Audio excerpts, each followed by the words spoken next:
2021, the greatest number of companies from Japan ever exhibited, the greatest number of investing opportunities available. J Startup.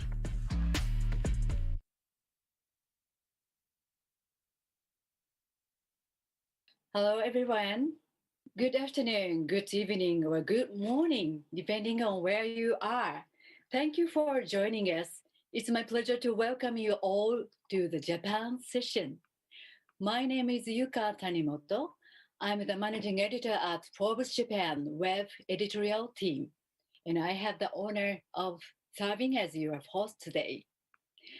We are very excited to present you the Japan session, transforming the super aging society into a super smart society. Japan is not an aging society. It's already past that point and is now in the midst of the super aging phase.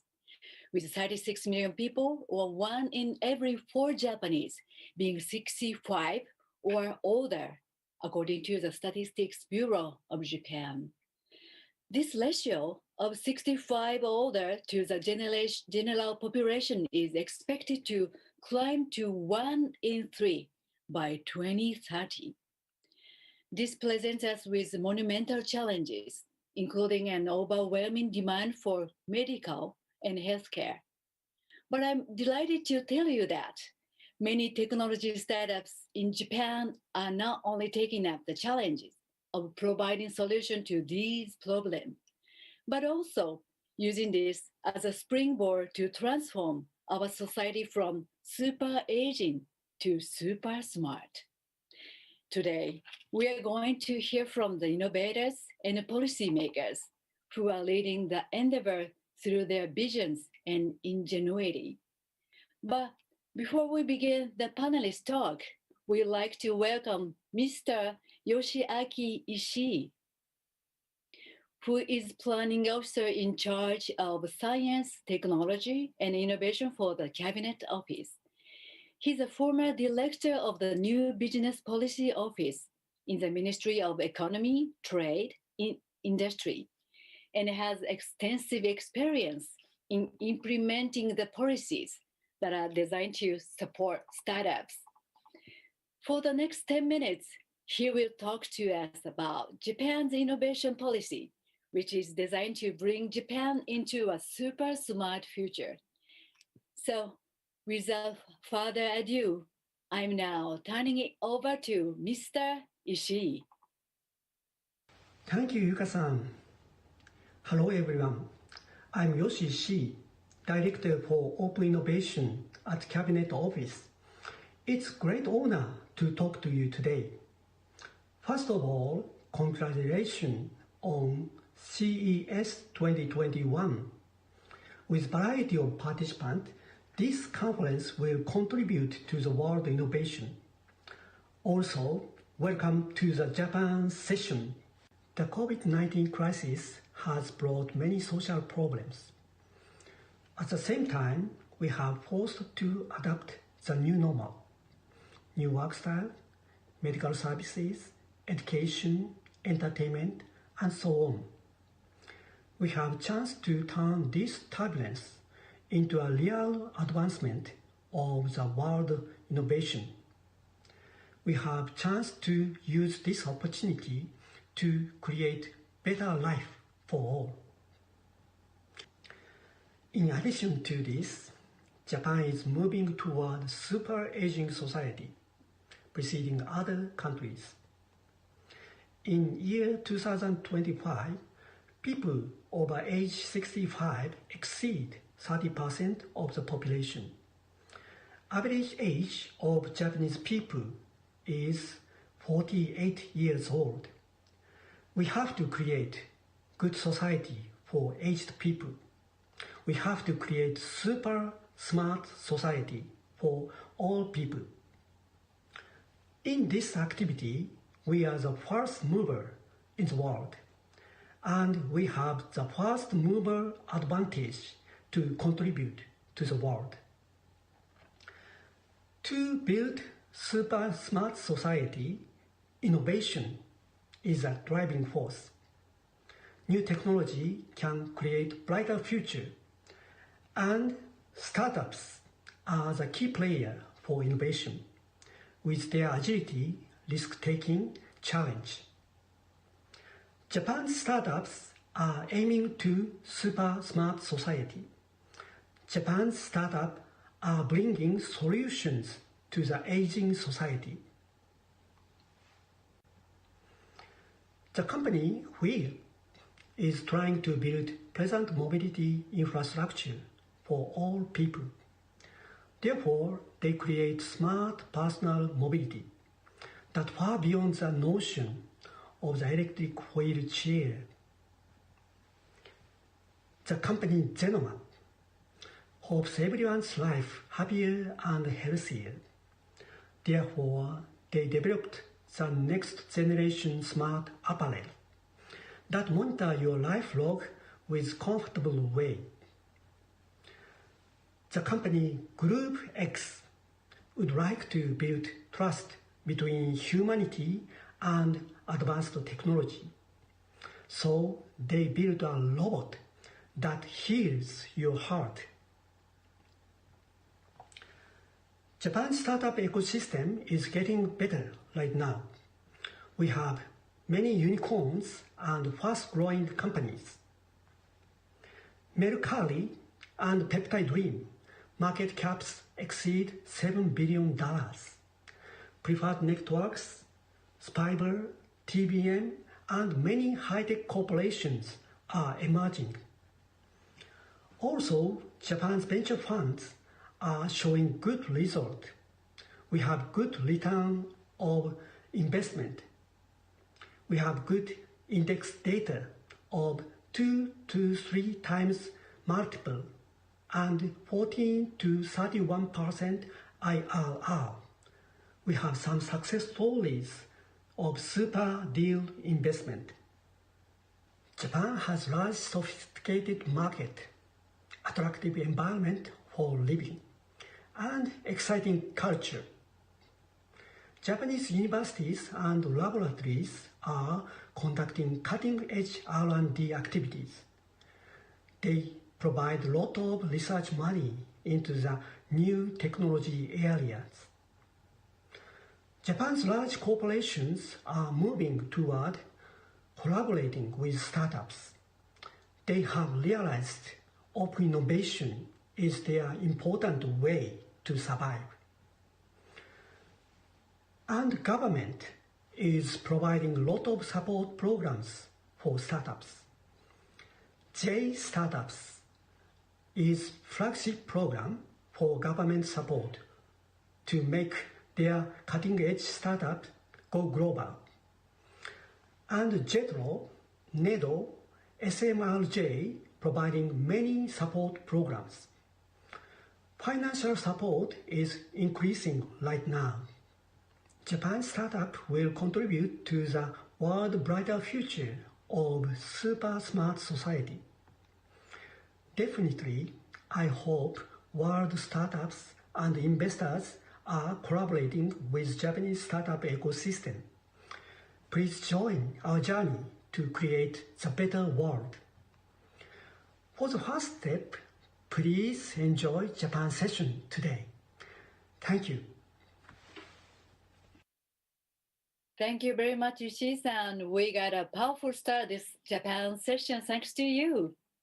All right, now let's move on to session 1. The theme is Emerging Visions and Potential Unicorns in Japan's Tech Industry. Panelists are Mr. Satoshi Sugie from Well, Mr. Shinichi Takamiya from Grow-Based Capital Partners, and the moderator is Mr. Masaru Ikeda from Bridge. So please wait for the next session to start. I hope you enjoy the next session.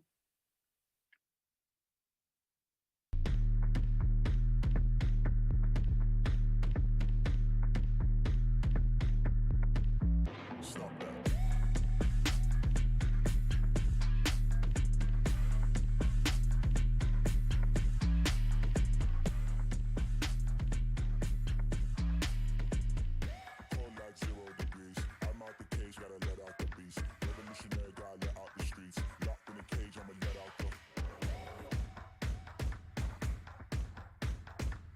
2021, the greatest number of companies from Japan ever exhibited, the greatest number of investing opportunities available.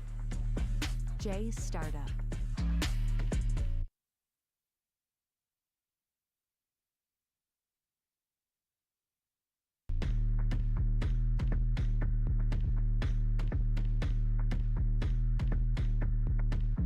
Stop that.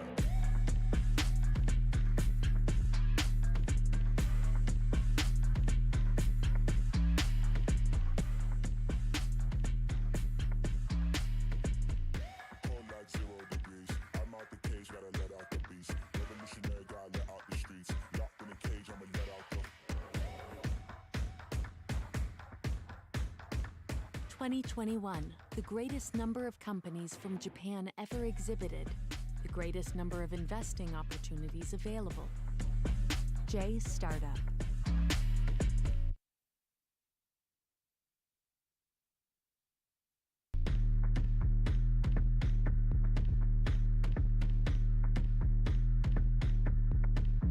Stop that.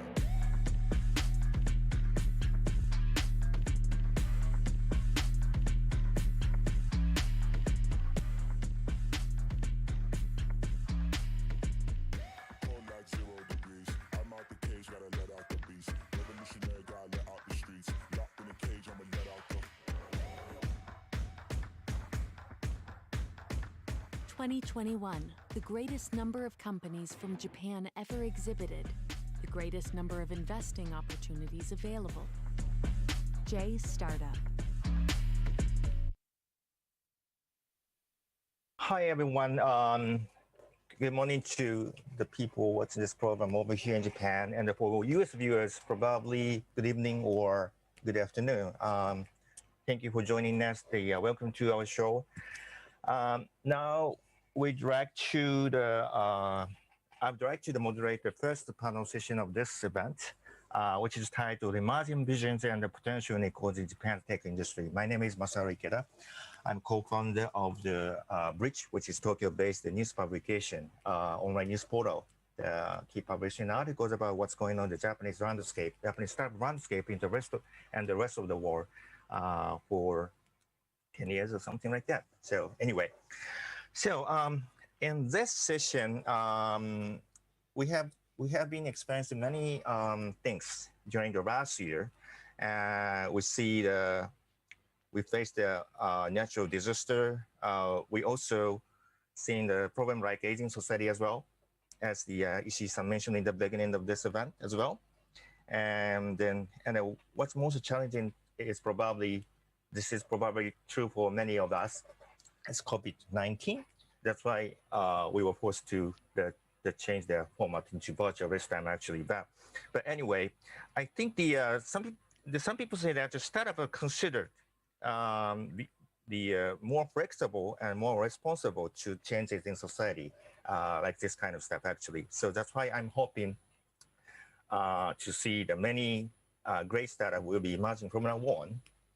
So I'd like to share what was happening during the last year in the Japanese startup landscape, and what will be happening from now on in 2021 with great speakers over here.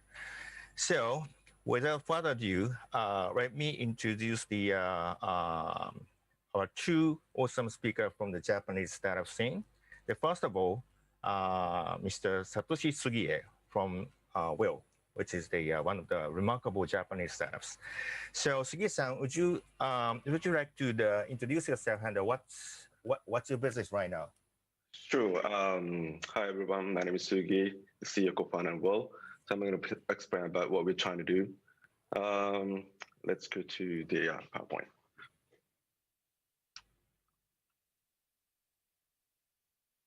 Yes, so here's our vision. So our vision is delivering fun and innovative mobility for all. Next page, please. So here's the problem happening. So there are 200 million people who are mobility challenged in the world. Why? It's because we are facing the aging society. And Mr. Ishii mentioned in the beginning, so we actually 30% in 2025 is almost over 65 years old.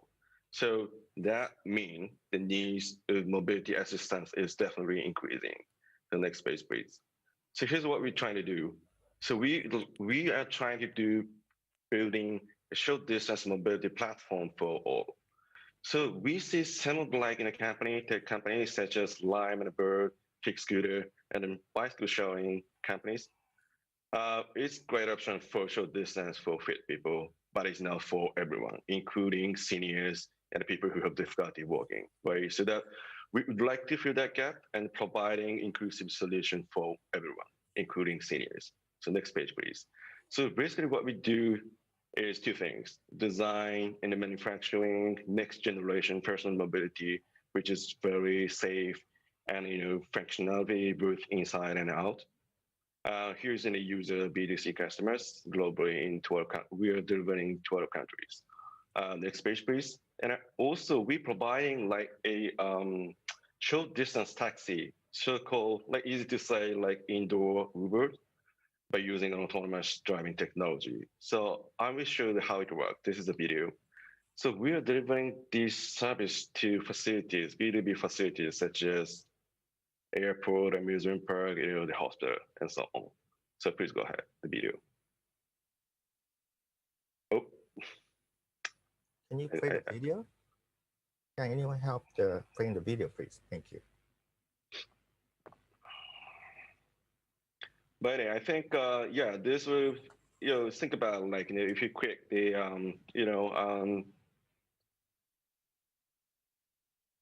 how can I say, the smartphone, you can just push the button where you want to go.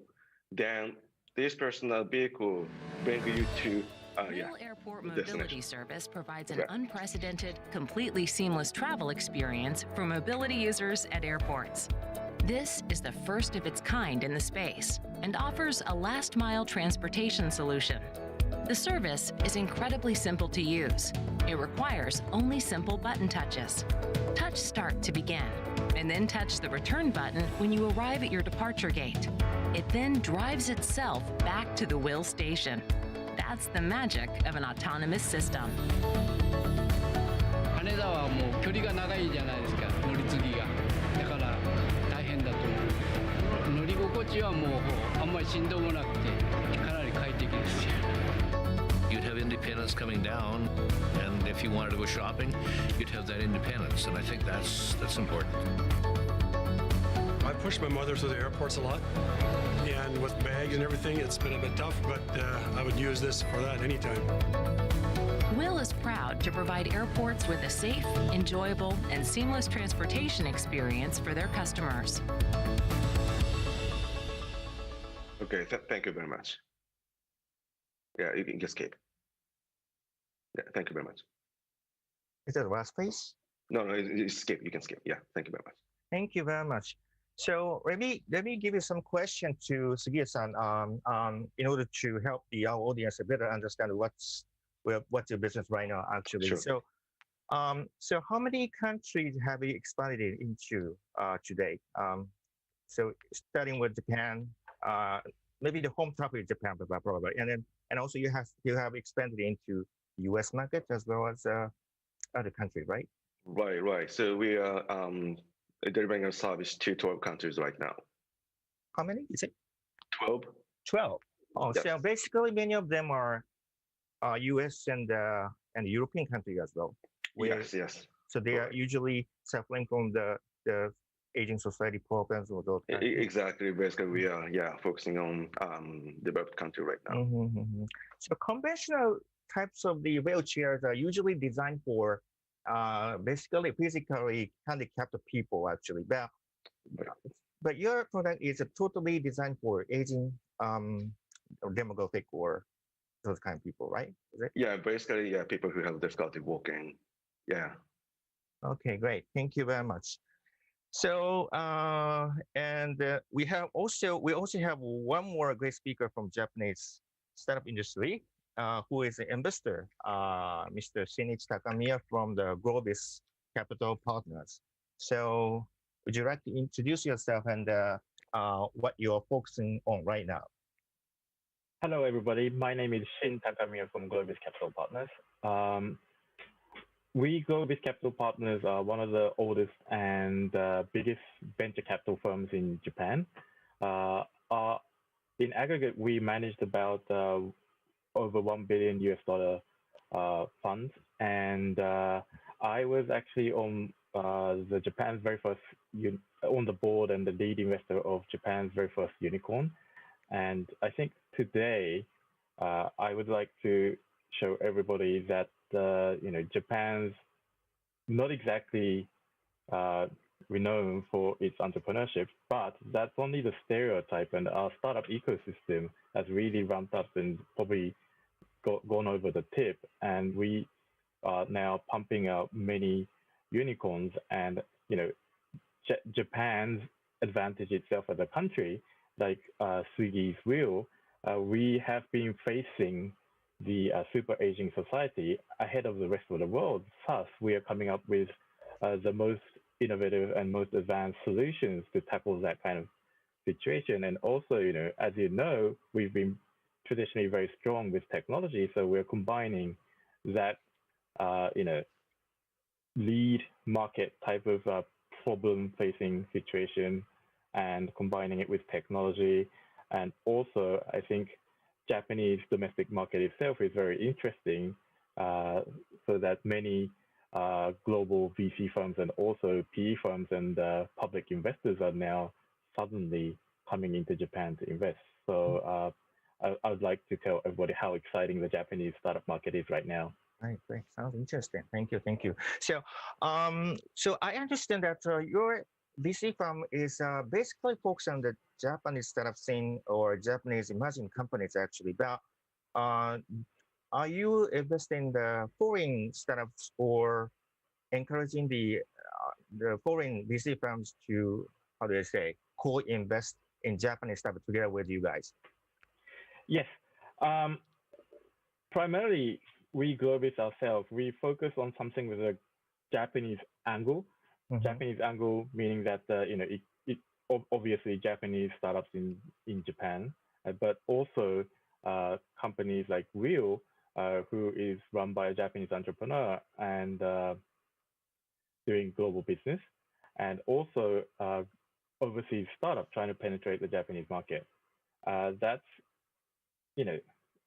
one of the reasons being that is that the VC business by itself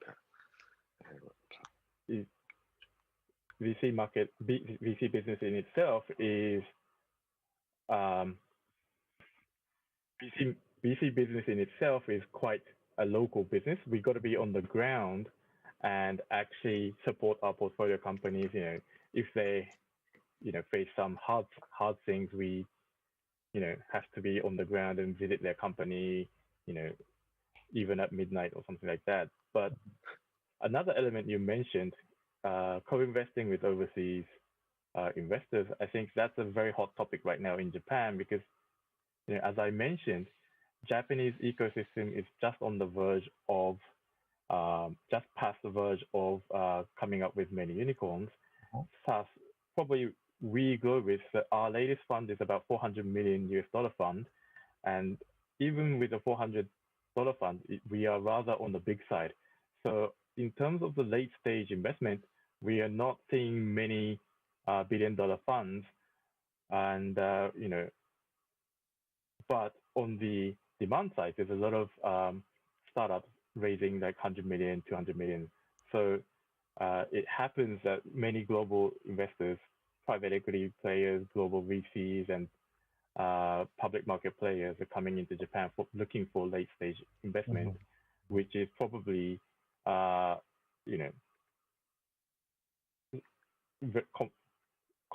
computable or even better than the opportunities around the rest of the world.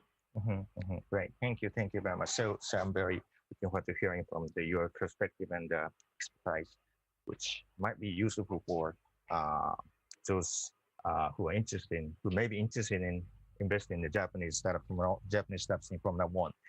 So first of all, yes, so we are experiencing a very, very hard time right now. So for our viewers who might be interested in investing in Japanese startups from now on, this is a question to Takamiya-san. So what type of business will be emerging or attracting investors amid the COVID-19 in Japan or globally? So can you share your perspective on that? I mean, as Masaru mentioned, we are experiencing the challenges posed by COVID-19, same as the rest of the world. But I think it's worthy to mention to our audience that in Japan, I think the degree of impact from COVID-19 is, I think, less challenging compared to the rest of the world. I think, daily infected people is only few thousand, and number of deaths is even less. So I think within the developed country, I think Japan is one of the most stable countries in terms of the impact pandemic situation itself, and also the political confusion posed by the pandemic. So in that sense, I think the macro background we have an advantage, and also okay, go ahead. Sorry, I was hearing something. So yeah, sorry. So in terms of the themes emerging in that situation, I think in Japan, the most interesting thing happening right now is represented by a buzzword called DX. DX is meaning digital transformation. Japan, especially the big Japanese corporations, was quite slow in adopting technologies, and probably like adopting SaaS. We are five years behind the US. So facing COVID, suddenly everybody, the big corporation and even the slowest Japanese government, started to say we got to transform using digital. And big corporations suddenly introduce remote work, and then we are now suddenly using Zoom as main means of meetings, and the slowest and the oldest and the most conservative banks, they are even having remote meetings. 70% of the Japanese corporations were using remote meetings during the soft lockdown happened in Japan, and even the Japanese government, we had this very strong business culture of using name stamps instead of signing. And the big corporation and the government were so stringent that they insisted on using name stamps for official documents. But suddenly, with the new Prime Minister Suga, he just said we're going to abolish the name stamp, and suddenly we are able to sign online with like DocuSign and things like that. So the business processes are very much renewed, and there's a lot of new opportunities emerging around this DX. And also, on the consumer side, digitalization of everything is almost happening. So like, this is probably the same trend elsewhere in the world, but digital, like live entertainment, yoga lessons, those themes that, the real experience used to be the value, but everything is starting to come online, and people experience new experience online. And of course, the traditional online is accelerating, e-commerce and digital content. For example, before COVID, Japan had only 70% e-commerce ratio against the physical retail. But I think with the COVID, it's really accelerating. And even my mom and my dad is using e-commerce. I'm sorry. Sorry, Dad. I mean, we only have maybe several minutes left. So I need to hurry up into the next question too. This is only for Sugi-san. So yeah, briefly, there are a bunch of the great startup over here in Japan, but Sugi-san, if I asked you to name just one or two startups from Japan, which you think you're seeing the emerging growth during this time, who are they? Sure. I think I like companies who are tackling the basically real life problem that makes a big impact. So one of my favorite company is Gojo. The CEO Sen is a good friend of mine. His company actually providing like microfinance for low-income people. The mission is to extend like financial inclusion to everyone. So, today actually, so we are questioning about, democracy. What the democracy should be next in the future. So financial inequality issue is actually created by democracy. That's one of the issues. So they're tackling, this issue with the new business and, tech. That's one thing. Second is the water, which is one of the startup companies who provide portable recycled water treatment plant. So people can access water even where there is no water supply. So we need clean and sustainable energy, otherwise the earth will die, right? So that's, they have the technology to solve this issue. So it's in an area that needs growth from now on. I think that too. Okay, I see. All right. So I think we only have 2 or 3 minutes left for this panel session. So this is gonna be probably the last question to both of you. So this is that way the time in the very beginning of the new year. So what will be the significant change for the Japanese startup landscape this year? Does it help make startup community more unique and dynamic from the other part of the world? So how can it attract the overseas investors and entrepreneurs? So this is the question to both of you, Takamiya-san and Sugie-san. But first, Takamiya-san. So what will be significant change to happen for this year's Japanese startup landscape? Takamiya-san. As I mentioned, I think the Japanese macro situation is very stable, both in terms of pandemic and political. So I think the market is very attractive for safe investment. And second, the Japanese domestic market is pretty big. Like we're still the third largest economy, but the market is not yet. It only started to innovate, so there's still a lot of untapped opportunities. And also we have unique new tech and consumer services going global. So I think, we are ample of great new opportunities. All right, thank you. Sugie-san, lastly. Yes, this is not only for this year, but I think, mid-term and long-term. But I think it will be like robot friendly and build its infrastructure. So because the super aging society, we see a decline in its workforce as well. So it is estimated that the Japanese working population will decrease 40% in 2050, at which point only 50% of the total population will be working. So this will increase the needs for robotics. So robotics for example, like logistics, security, elderly care, and so on, will continue to evolve to cover this loss. So having more and more robotics in our society will require building and cities to change its infrastructure system. So it should connect like IT, elevator, doors, building, and so on. So again, so super aging society and decreasing in the working population and major issue here in Japan. So I think we will start to see trials and implementation of robotics as well as adjustment of infrastructure in Japan. So this can be Japan's chance to be a leading, in creating a solution for the entire world, as other countries will also be in a similar situation in the future. All right, thank you very much. Thank you for great insights.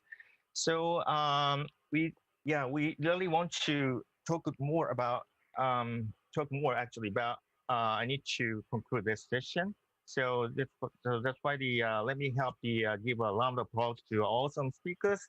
Satoshi Sugie from Will and Shinichi Takamiya from the Globis Capital Partners. Thank you very much. Thank you very much. Appreciate it. So finally, let me share the housekeeping stuff with the audience. So I'd like to introduce the website of Japan Pavilion, which is probably you can now see on your screen right now here. So when you scan this QR code over here with your smartphone, something like that, you can easily get to Jetro website where you can meet up with the more than 50 awesome startups from Japan. So please enjoy it. And then, yes, and you can meet up with them great products as well. So now it's time to yes, maybe the Tanimoto-san. I think you can take microphone right now. So thank you very much. Okay, thank you very much, Sugie-san, Takamiya-san, and Ikeda-san. Thank you very much. All right, next we are going to present wearable device for super smart aging society. Session 2's panelists are Mr. Atsushi Nakanishi from W, Dr. Ichiro Amimori from Zenoma, and Mr. Akinori Takahagi from MOVE. Hope you enjoy the next session as well.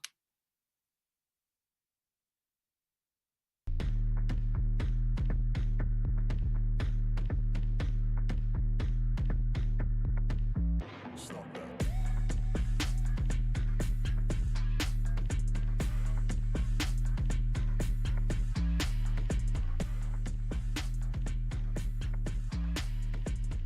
Cold like 0 degrees. I'm out the cage, gotta let out the beast. Revolutionary, gotta let out the streets. Locked in a cage, I'ma let out the.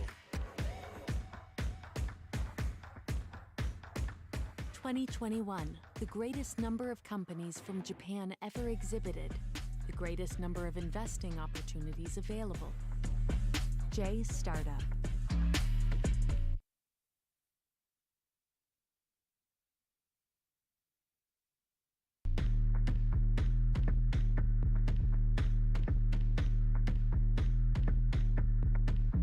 Stop that.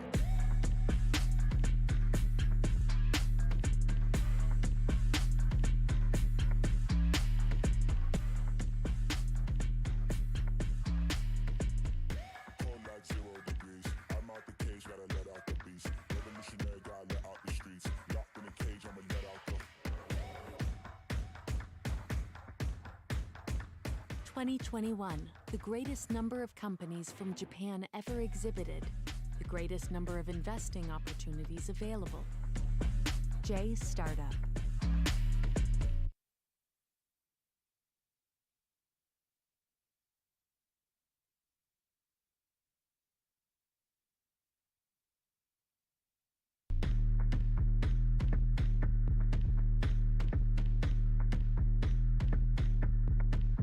Stop that.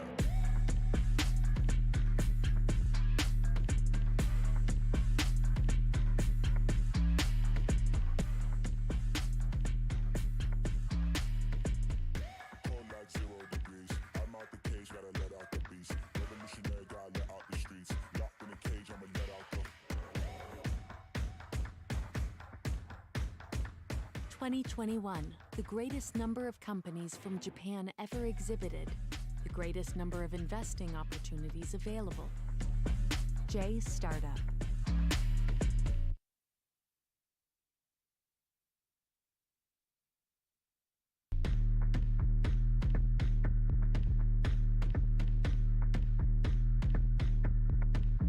Stop that.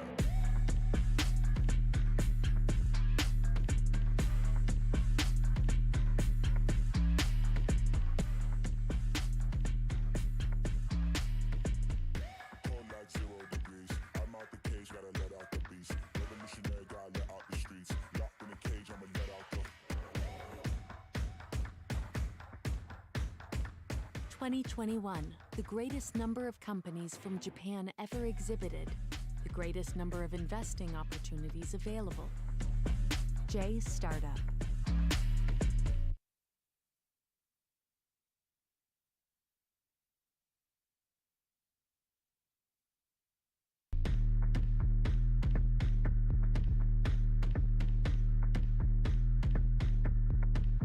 Stop that.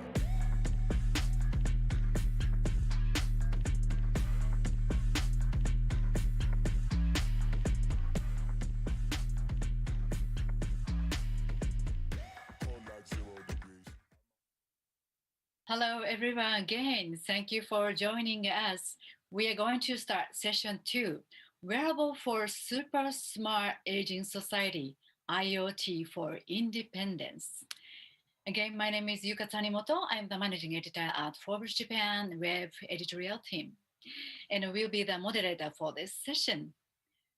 As we discussed earlier, Japan is super aging society, with 1 in 4 Japanese being 65 or older. This ratio is expected to increase to 1 in 3 by 2030.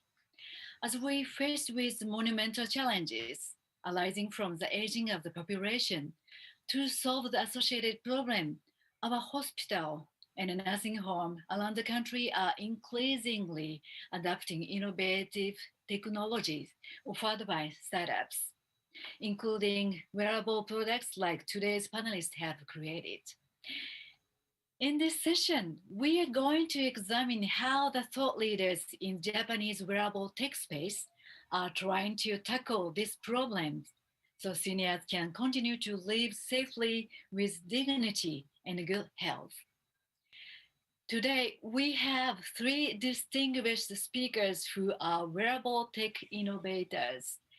Let me introduce our panelists.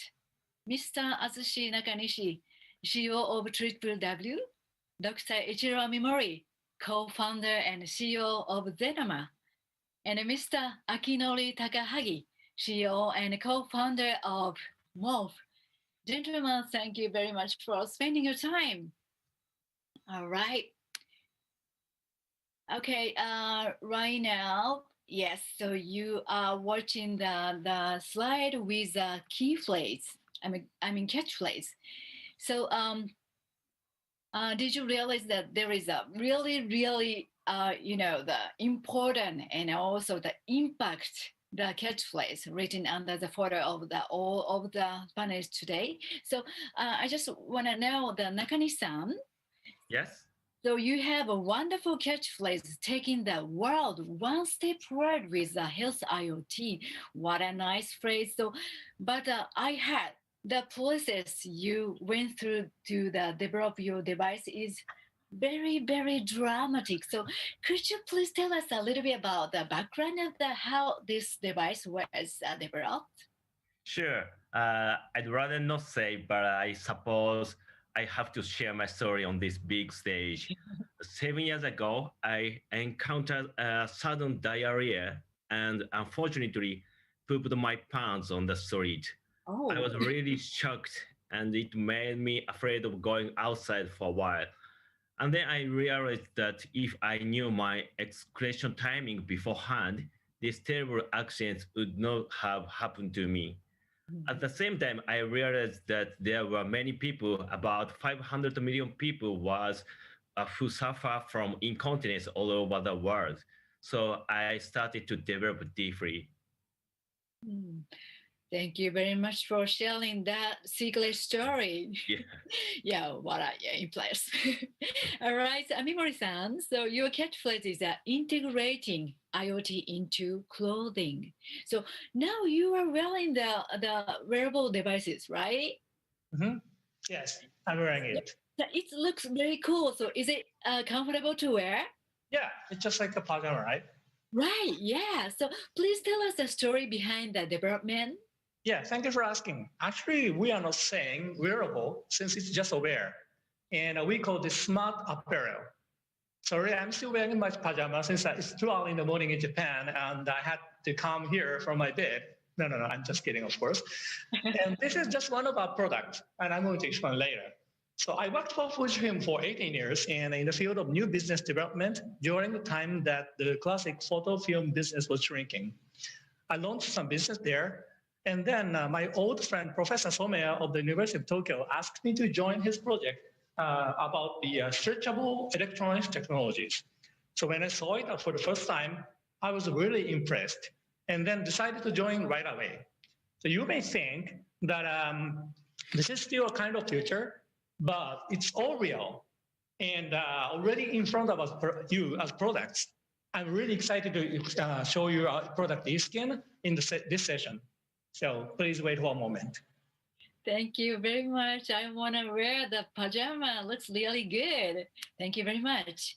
All right. So next, Takahagi-san. Hi. So your catchphrase is from toys to healthcare, realizing a healthy life through play. That's a wonderful catchphrase. So speaking of you, so you were known to have learned manufacturing at Mercedes-Benz, right? So what did you learn from it, and how are you using that experience to your business right now? Thank you, Tanimoto-san. As Tanimoto-san mentioned, I used to be a product manager of Mercedes-Benz, and I learned a lot of things from this experience. But I learned what I learned is not technology, not manufacturing.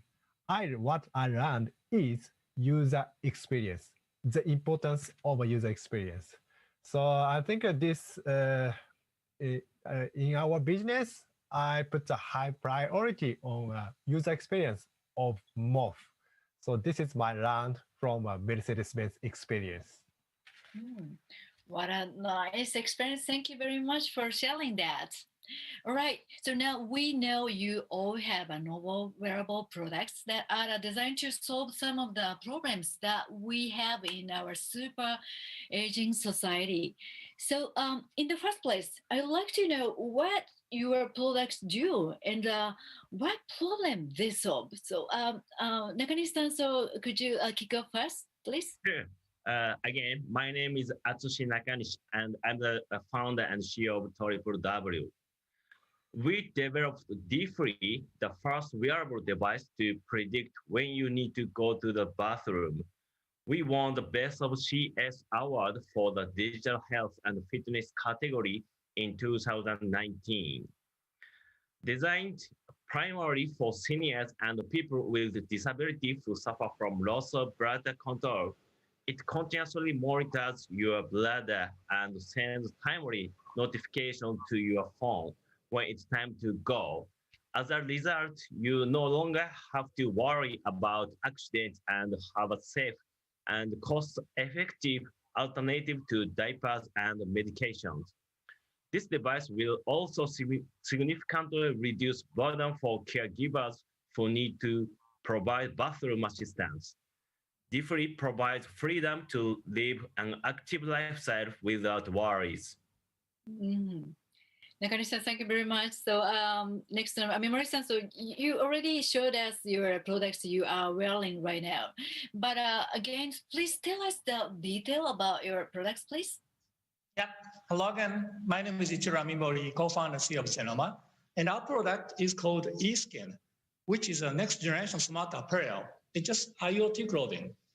There are many sensors integrated into this clothing to monitor your vital signs and your body movement or activities. We have been showcasing at CES since 2016. This is our first time in Eureka Park. We made this booth by ourselves, actually. It's so hard. Yes. So, and now I believe we are one of the key players in this smart apparel market. Our core technology is so-called printed circuit fabric, or PCF, which makes the clothing machine washable and comfortable to wear, just like regular clothing. We already have many different types of eSkin line products. And one of the great features of this product is that you can wear it like a regular piece of regular clothing. And there are people who do not like wearing devices like wristwatch or even eyeglasses. Actually, I myself have not worn wristwatch for years. And it's not comfortable for seniors or anybody to wear watch or that sort of things when in bed. So comfort was the top priority in designing eSkin. We wanted to feel like a regular pajama, which I'm wearing now, and easy to wear even for people with dementia. 2017, a prototype of this pajama received the Engadget Best of CES award, and then this pajama received the CES Innovation Awards last year and has been launched as eSkin Sleep. So you can buy it on my shop. So please check it out. Yeah, thanks in advance. Mori-san, thank you very much. That's a washable. Wow, yeah, that's nice. All right. So next, Aki-san. So you are a regular member of CES, right? CS, right? So please introduce yourself and also the product to us, please. Yes, thank you, Tanimoto-san. So my name is Aki. I'm a CEO and the co-founder of MOF. We showcased the CES at 2016 and 2017. And in 2017, I was a panelist on the conference of a Family Tech Summit at CES. And we have an IoT service called MOF, which provides a rehabilitation support service to seniors throughout this wearable device, MOF band, along with a tablet computer. Okay, and movie. Okay, so the platform and the wristband are very easy to use. Oh, sorry. The platform and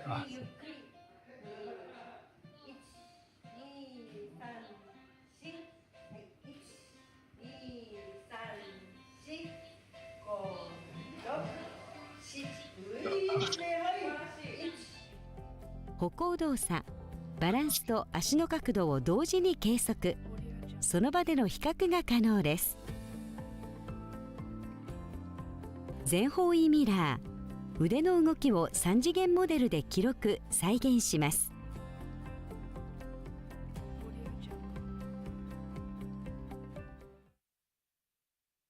Thank you. And these are our movies. So as the movie showed, the platform and the wristband are very very simple to use and guide seniors throughout their rehabilitation process, from planning therapy to action doing it and to evaluating outcome.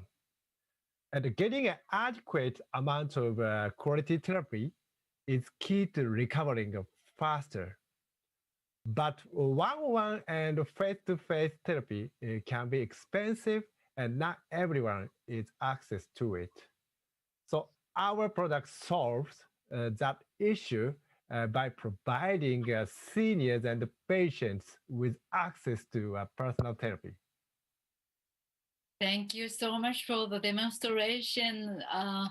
I'm certain that it's only a matter of time that people across Japan and the world will begin using these products, definitely. So when that happen and when people begin taking these devices for granted, so what would that mean and how do you think that will change a society? So Nakanishi-san, what do you think? So yeah, health service globally are struggling with the burden of growing and aging populations and continue to put more emphasis on patients and caregivers to monitor their own well-being. Therefore, we believe that self-monitoring device like D3 will play a significant role in the future of our society. Also, another trend in the health sector that we are seeing is wider adoption of telemedicine. The Internet of Medical Things combined with telemedicine will reduce unnecessary hospital visits and the burden on healthcare system by connecting patients to their physicians and allowing the transfer of vital data over the internet. Okay, thank you very much. So what about the Mimori-san? What do you think that the society will be changed? Yeah, as Nakashima mentioned, it's obvious that the telemedicine will become more important in super aging society, especially for elder living alone. Under this COVID-19, telemedicine has started in Japan. It's still timed and special though, it's a big change in our life, and our customer expects e-skin as a diagnostic tool. In a hospital, doctor sees, touch, and examine patients in front of them for diagnosis. However, in telemedicine, video is not sufficient, and doctors need more information as measured data. As an example, I'd like to show this e-skin mirror, right? Look at this lady. Oh. She's wearing the iskimiba, like underwear. Does it look normal, right? Mm-hmm. But we can monitor her motion like this. Wow. And this is light. Can you see it? This is light. So iskimiba is the world's easiest and quickest motion capture system, which provides highly accurate gait data. Walking is one of very important healthcare indicators. However, there is currently no easy applied tool to monitor our gait, even as there are many devices for temperature, blood pressure, blood oxygen saturation, SpO2, and so on. Iskimiba has already begun to be used in not only elderly care services, but also the rehabilitation hospital and online sports training. Thank you. And moreover, we believe this data can be a trigger of communication between Iskin users and their families. We hope that the super aging society is not really an isolated society. Technologies and social developments brought us lots of lifestyle choices, which made us more convenient. However, they also brought nuclear families, which often result in large distance between older relatives. But now, SNS and video communication like this Zoom proved that the distance does not matter.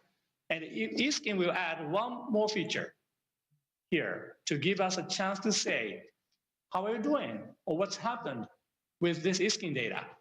That is a future society that we envision. Oh, what interesting. Thank you very much.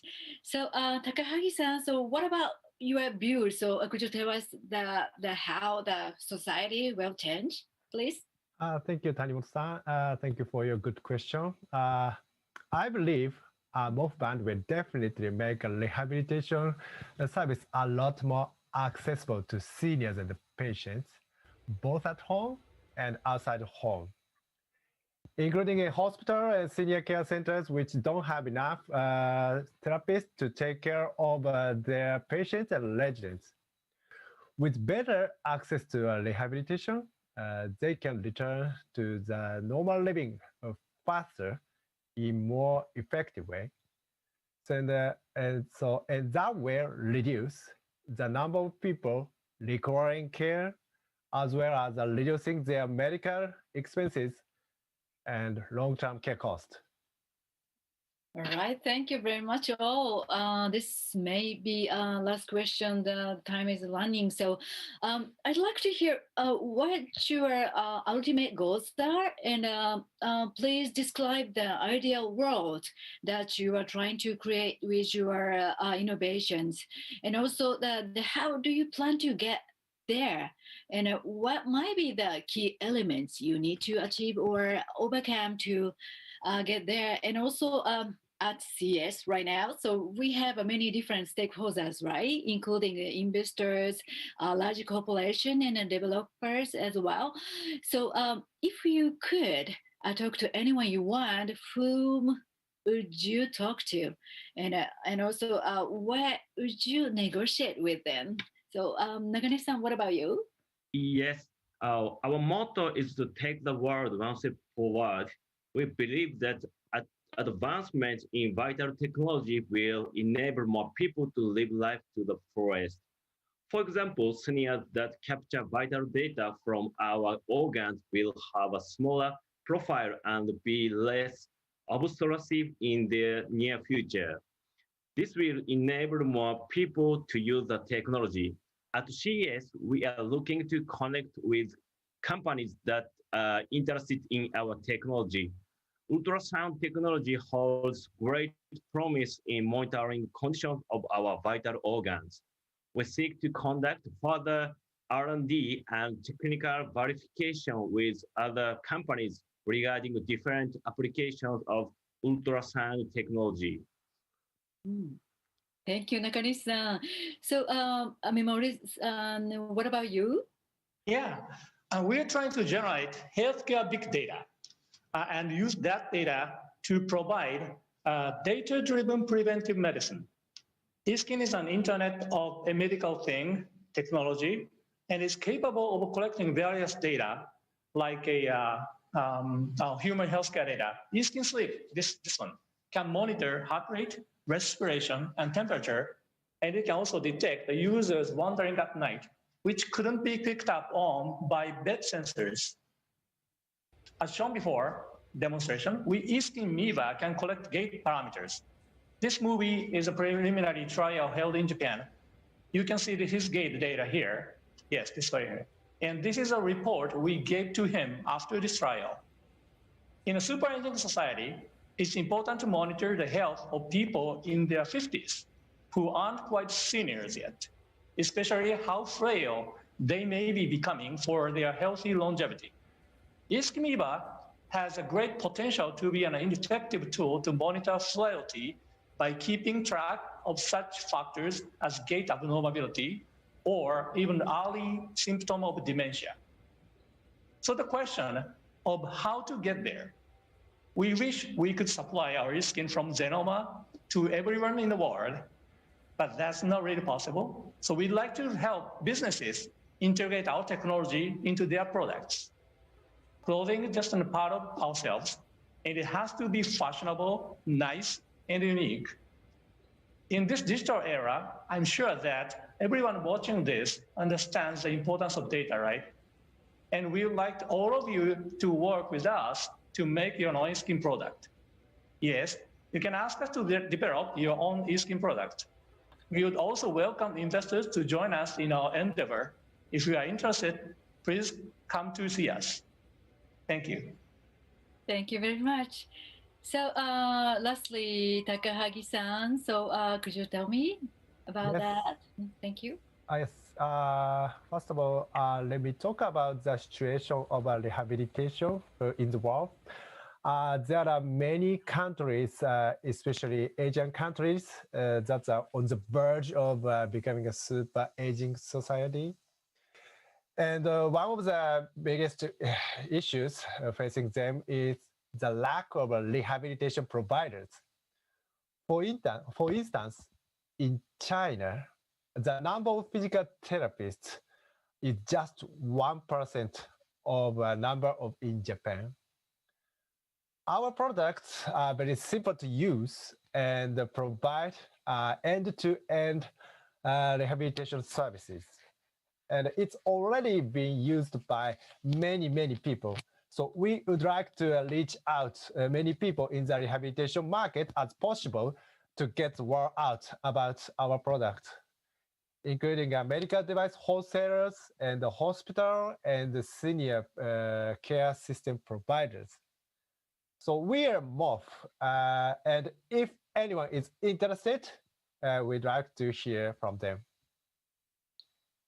Takagi-san, thank you very much. So now it's almost time for the session to end. But lastly, so I would like you three give us the final message to all the participants. So Nakari-san, if you please. Yeah, okay. Please buy D3. Thank you. Really, really direct message. Thank you very much. All right, Amimori-san. Oh, Amimori-san, maybe so you are on mute. Ready? Shall I say, please buy eSkin? No, please wear eSkin. Thank you very much. So Takahagi-san, please. Yes, so super aging society is a big issue in the world. So, and rehabilitation is also a big theme and issues. So let's solve this problem with us. All right, thank you very much. Please buy these wonderful products. Thank you very much. Nakani-san, Mimori-san, and Takahagi-san, thank you all for introducing your wonderful devices and products. And please give a round of applause to the panelists. Thank you very much. And before we close this session, I'd like to introduce the website of Japan Pavilion, which showcases more than 50 Japanese startups products that will be exhibited at CES 2021. Please access it through this link or QR code that is shown on this slide and check out the cutting-edge Japanese technologies. Next session, session 3. The theme will be Robotics for a Super Smart Aging Society, Life with Bots that brings out the best of humanity. Hope you enjoy the next session as well. Thank you very much.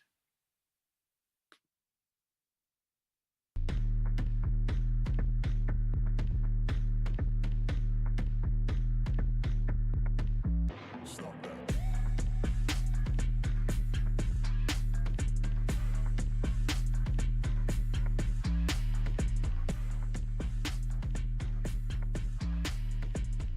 Cold like 0 degrees. I'm out the cage, gotta let out the beast. Revolutionary, gotta let out the streets. Locked in a cage, I'ma let out the.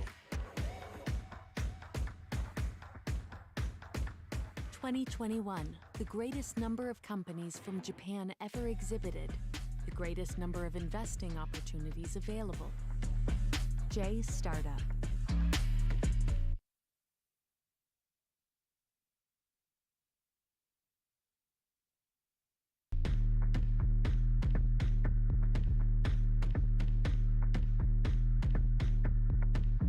Stop that.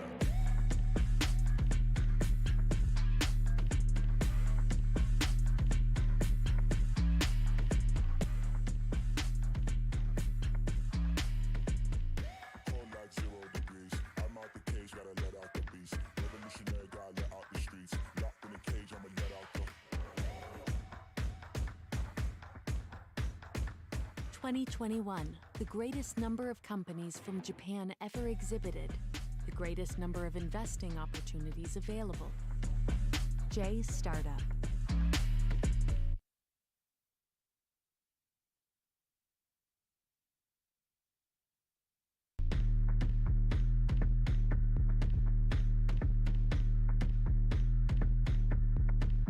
Stop that.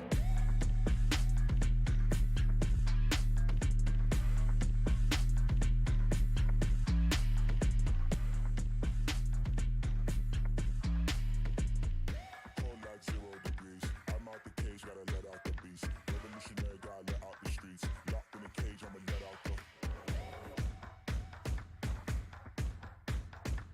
2021, the greatest number of companies from Japan ever exhibited, the greatest number of investing opportunities available. J Startup.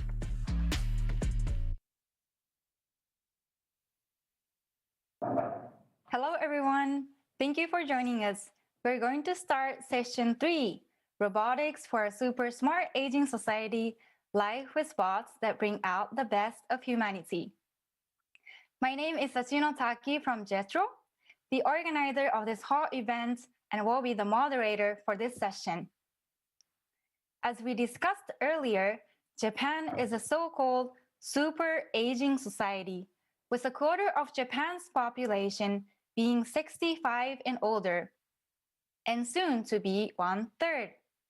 Now, robots are increasingly becoming part of the solutions to the associated problems, but in the way which might surprise many of you. Here today, we have 3 of the leading innovators that the Japanese robotic industry has to offer, and they will be sharing their concepts that make many Japanese robots truly unique. Let's welcome Mr. Kaname Hayashi, founder and CEO of Group X, Mr. Shunsuke Aoki, CEO of Yukai Engineering, and Mr. Masahiko Yamanaka, President of Vanguard Industries. So welcome you all, and thank you very much for joining this session. I'm very excited to introduce 3 of the leading robotic startups which represents Japan during the occasion of CES 2021. So before I get started, could you all hold up your products and show us your amazing robot to the audience? They're so cute. This fluffy robot is wagging its tail and there's no face. Is it a cat or what is it? We don't say it's cat or dog or any specific animal. It's Kubo. It's Kubo. Okay. Yeah. It looks so pretty. And these other robots are reacting just like real animals. What strikes me is how cute all your products look. They're so adorable. But I heard that these robots, if I'm wrong, please correct me. I heard that these robots don't perform any task. I mean, they don't clean the floor, or they don't take your order or do any of that kind of stuff.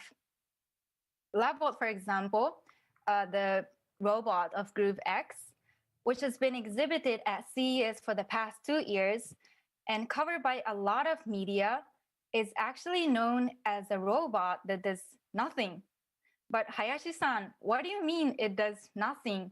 Why did you make them? Could you explain in more detail? Yes, thank you. Do nothing means that robot doesn't work on behalf of people. The word robot was coined 100 years ago to describe a machine that works in place of humans. Therefore, robots are expected to do some work on behalf of humans. However, pets like dogs or cats do not work on behalf of humans. Robot aims to play a similar role as cats and dogs. It does not take over the work of humans, but it makes people happier. We are using technology not to improve convenience and efficiency, but to create robots that are loved by people.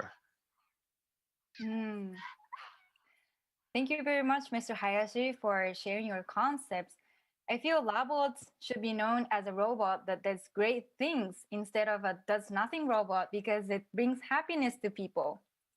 I'm keen to know more about your background stories. So you started your career working for Toyota as an engineer, and later on joined SoftBank's project to develop the first communication robot, Pepper. After working for this project, you started your current company, Groove X, to develop Labot. But what was the reason behind making this decision to develop your own robots? And also, what kind of ingenuity have you made to create Labot to be loved by people? Yeah, Masayoshi Son, the CEO of SoftBank Group Corporation, was very magnificent. If I would with him, I could not catch his speed of growth. Then I decided to leave.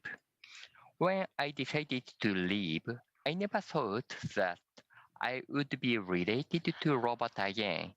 It cost a huge amount of money, and it really succeeded. While I thought about starting a business, surrounding people urged me to develop my own robot. Then I gradually thought that I will make a pet robot. I can make use of experience such as belonging to Formula One project and the member of developing Pepper. To design the concept of Labot, I researched how people became attached to their own pets. In order to become attached to dog, actions such as touching, gazing, and waiting for people and so on are important. On the other hand, the shape of an animal is not a requirement.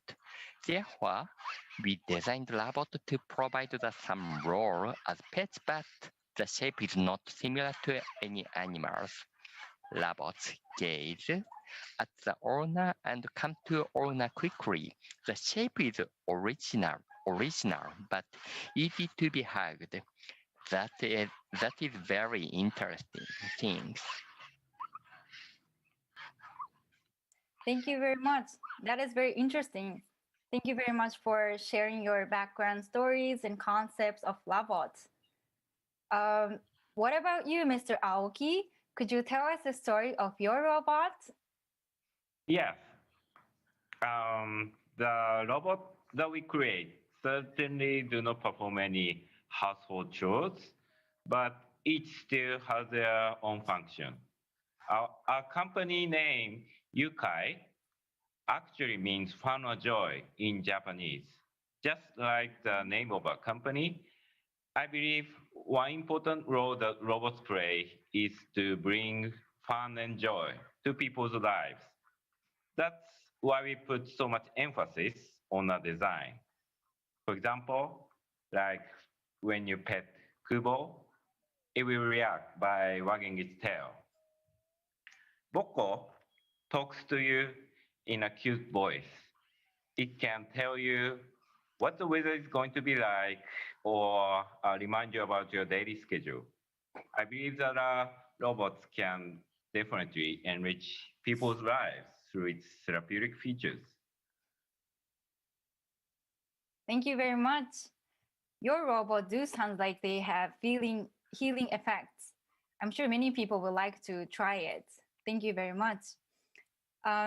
Your company has been exhibiting at CES since 2015. Right. So some of the audience of this session who have been attending CES may be familiar with your robots.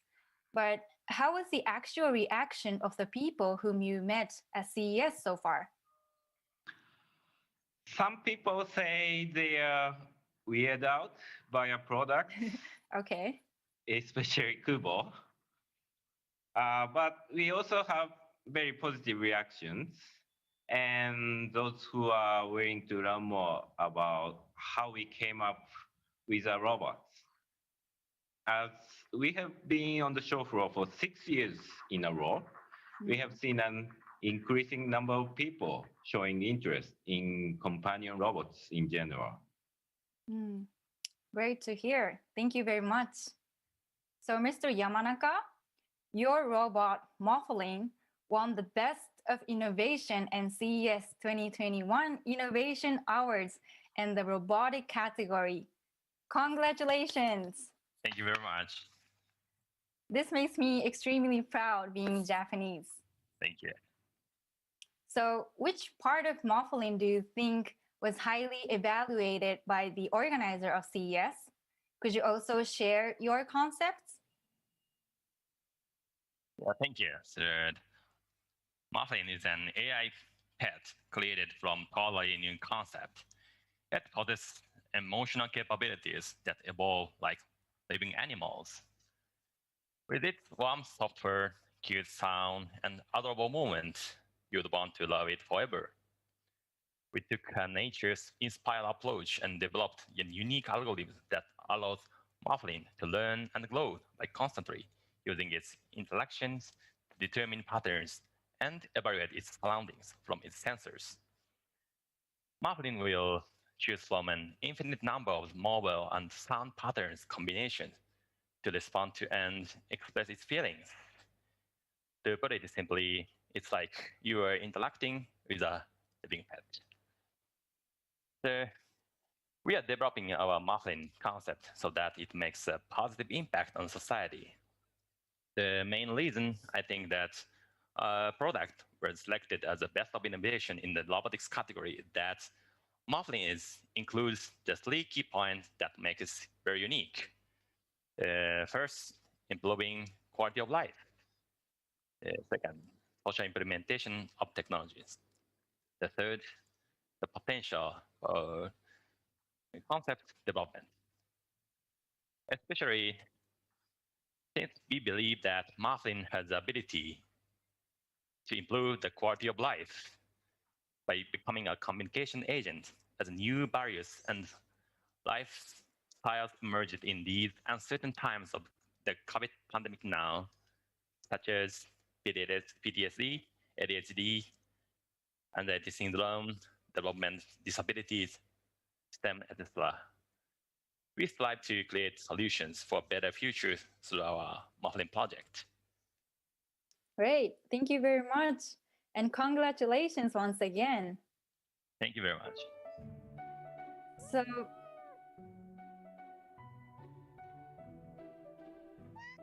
So how are your existing or potential customers responding to these robots? Especially for the elderly, how do they like these robots? Could you tell us first, Mr. Hayashi? Yes, thank you. I would like to introduce a case of teacher Gobo. Can we see the movie? Yeah, this is Mr. Gobo.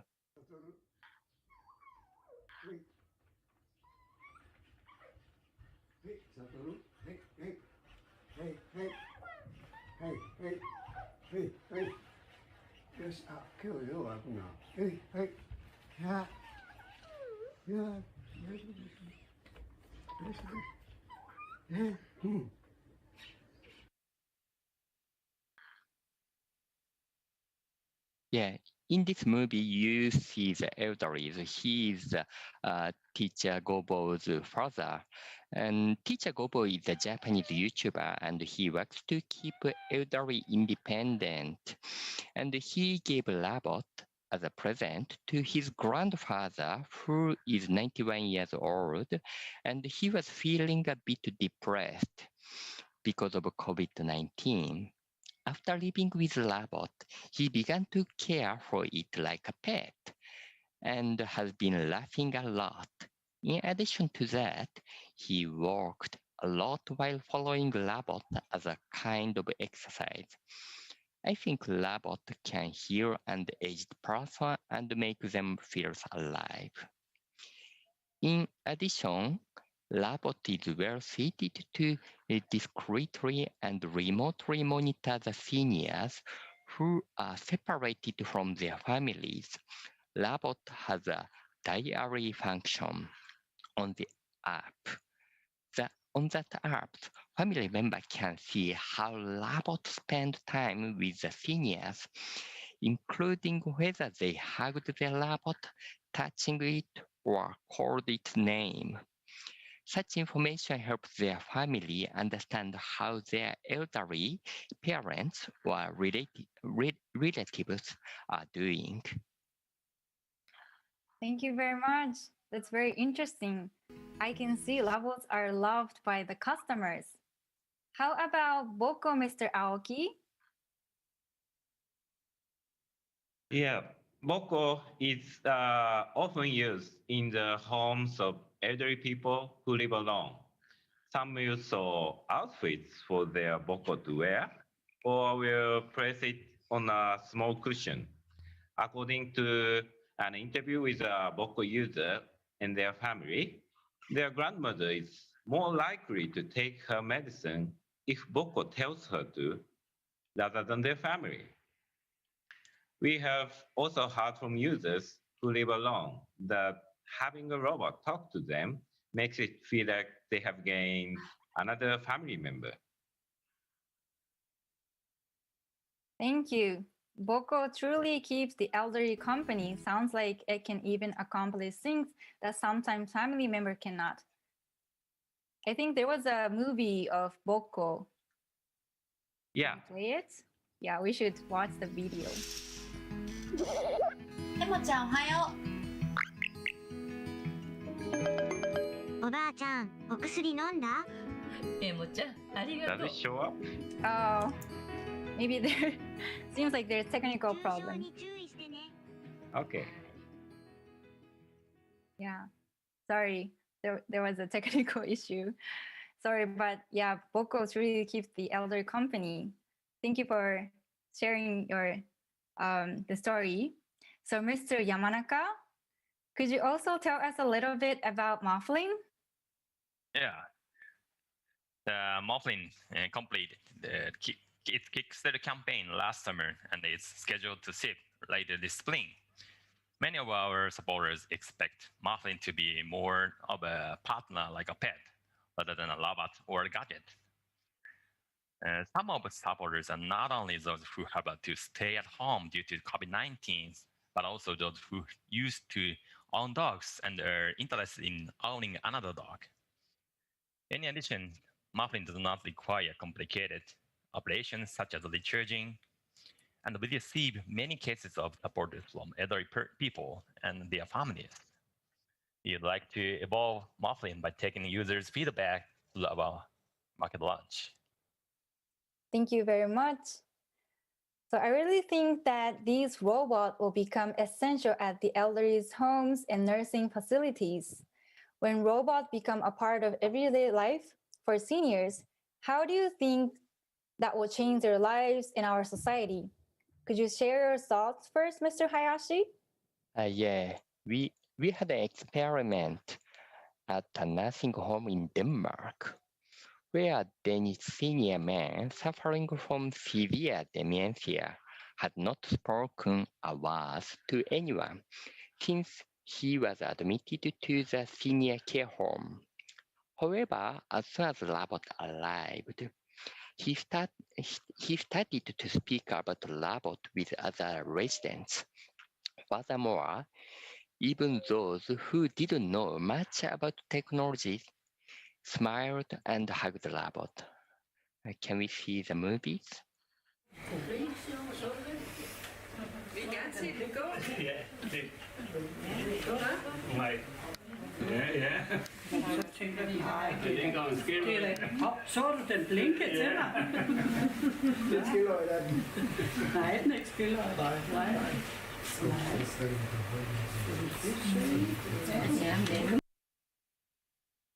Nej. From my observation, I know that seniors often cannot find purposefully for they are very cared for, but lose the opportunity to care for others. People try to help them, but sometimes it's not enough to make them feel so excited about living. Robot needs seniors to take care of and love it. Robot can be a great companion for seniors that can make them feel happy. Thank you very much. That is a wonderful story. What about you, Mr. Aoki? Yes, we also have actually already started some pilot services using Boko. In one of those services, we speak to elderly individuals through Boko. Right now, because of the COVID-19 pandemic, the opportunities for seniors to go out and enjoy conversations with others is extremely limited. To create more opportunities for them to talk with someone, we exchange messages with them on Boko twice a day, once in the morning and another in the evening. Some of them said by talking with someone at a certain time of day every day, they began feeling more enthusiastic about life in general. Sensors can tell whether someone is dead or alive, but what we really want to know is whether they are enjoying their lives. The best way to find out about it is monitoring through conversations. For this purpose, Boko is now being used in the hospitals as a tool to monitor their patients. Thank you, Mr. Aoki, for sharing the story. It is a very great pilot as an example to contribute to elderly's life. How are the patients in the hospital reacting to Boko? Are they happy with them? Yes, sure. We have seen so far the patients reacting very positively to the presence of Boko. As a lot of these patients do not have many opportunities to interact with others, Boko provides them with a companion for when they need someone to talk to. Boko works well both for the patients who like to have some company and also hospitals that now have an extra helping hand to monitor their patients. That is great. Thank you very much. What about you, Mr. Yamanaka? Yeah, and I think there are two areas where robots can contribute. One is in physical, and the other is emotional. And in the change that will occur in people as they age and in the environment surrounding them, we believe that it is important in the development society that robots can play an active role, not as a replacement of humans, but as a complement. The first goal of the Marlin concept is to become like a family member that you can feel affection for, such as with real pets. Absolutely. I really like the idea of robots are complementing human beings' role rather than as replacements. They offer us so much emotional support too. So I was also curious, since you have already created so many robots, in the future, what is your dream robot? If you had your way, or in the next 5 to 10 years, what kind of robot would you like to make? And what is the biggest challenge that you might have to overcome? Could you share your dream robot first, Hayashi-san?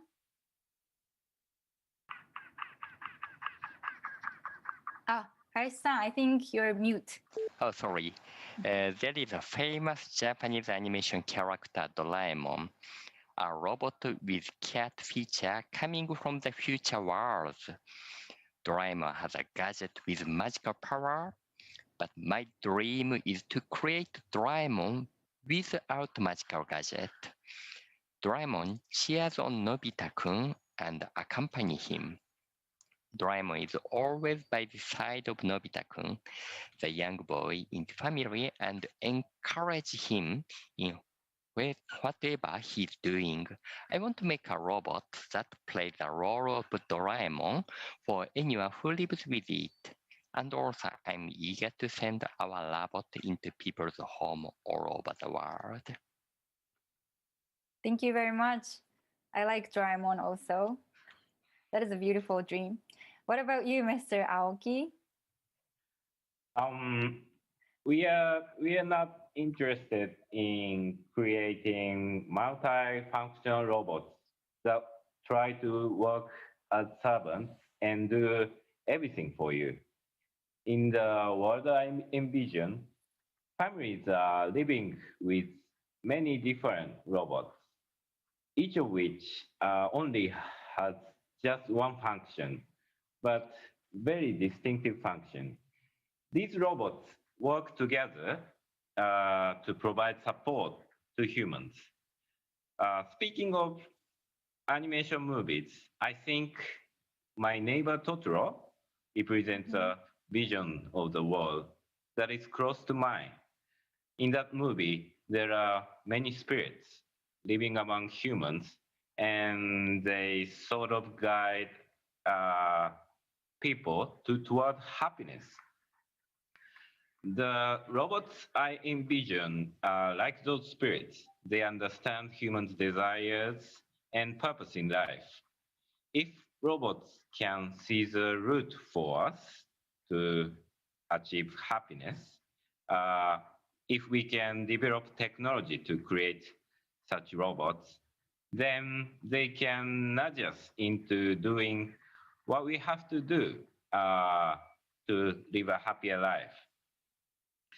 Robots can help us get into a habit of regularly exercising, managing our own health better, studying more, and so on.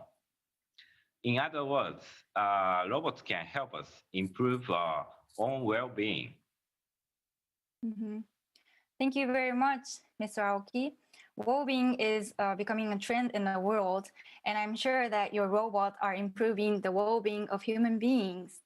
What about you, Mr. Yamanaka? Yes, ideal robots should be partners of human beings. Although the robots can be software only or accompanied by hardware, I believe the latter is more ideal. That is because hardware can also physically work in the real world. A necessary element of partner robot is trust, and the model of empathy is important.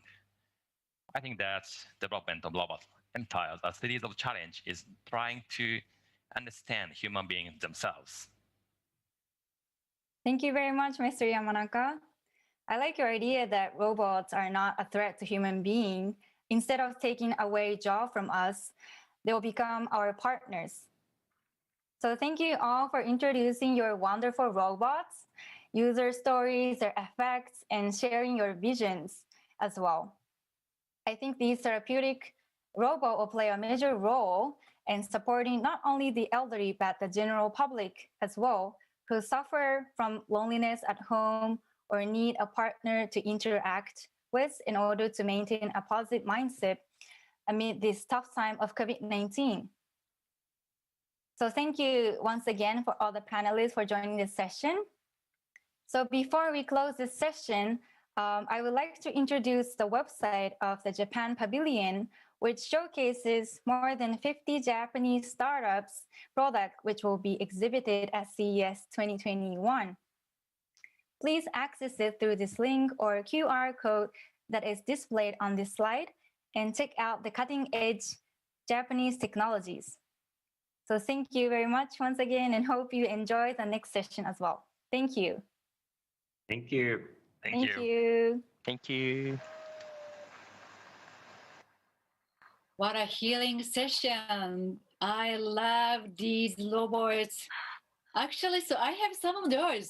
It makes me always feel better, really. Thank you very much anyway for the panelists and the moderator in session 3.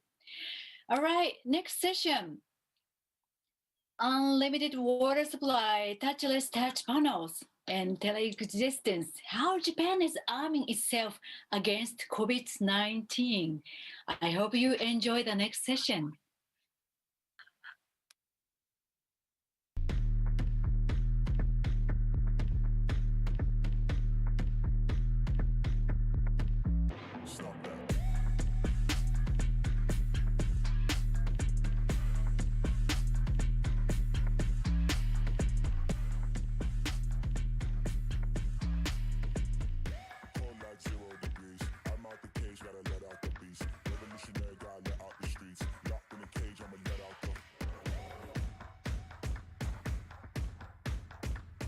In 2021, the greatest number of companies from Japan ever exhibited, the greatest number of investing opportunities available.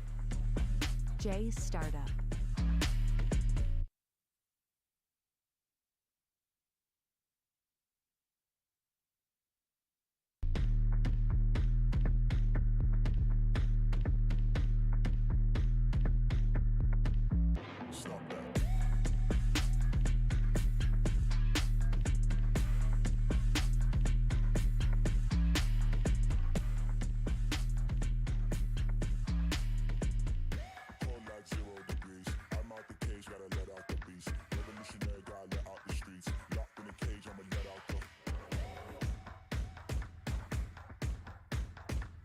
In 2021, the greatest number of companies from Japan ever exhibited, the greatest number of investing opportunities available.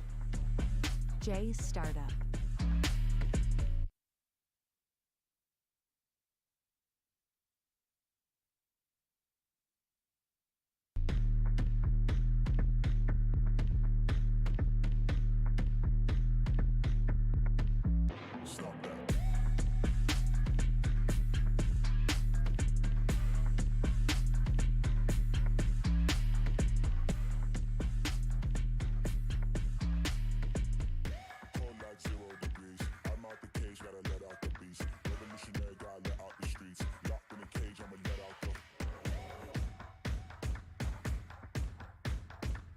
In 2021, the greatest number of companies from Japan ever exhibited, the greatest number of investing opportunities available.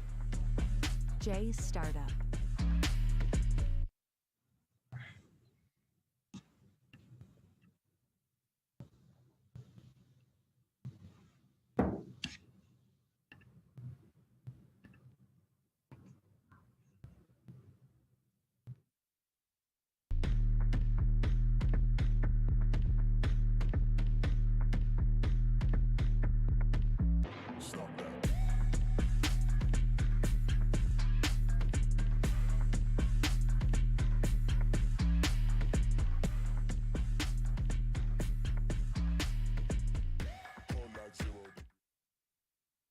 Hello, welcome to the session 4. This is the final startup session. Welcome to the Japan session. This session's title is Unlimited Water Supplies, Touchless Touch Panels, and Telexistence.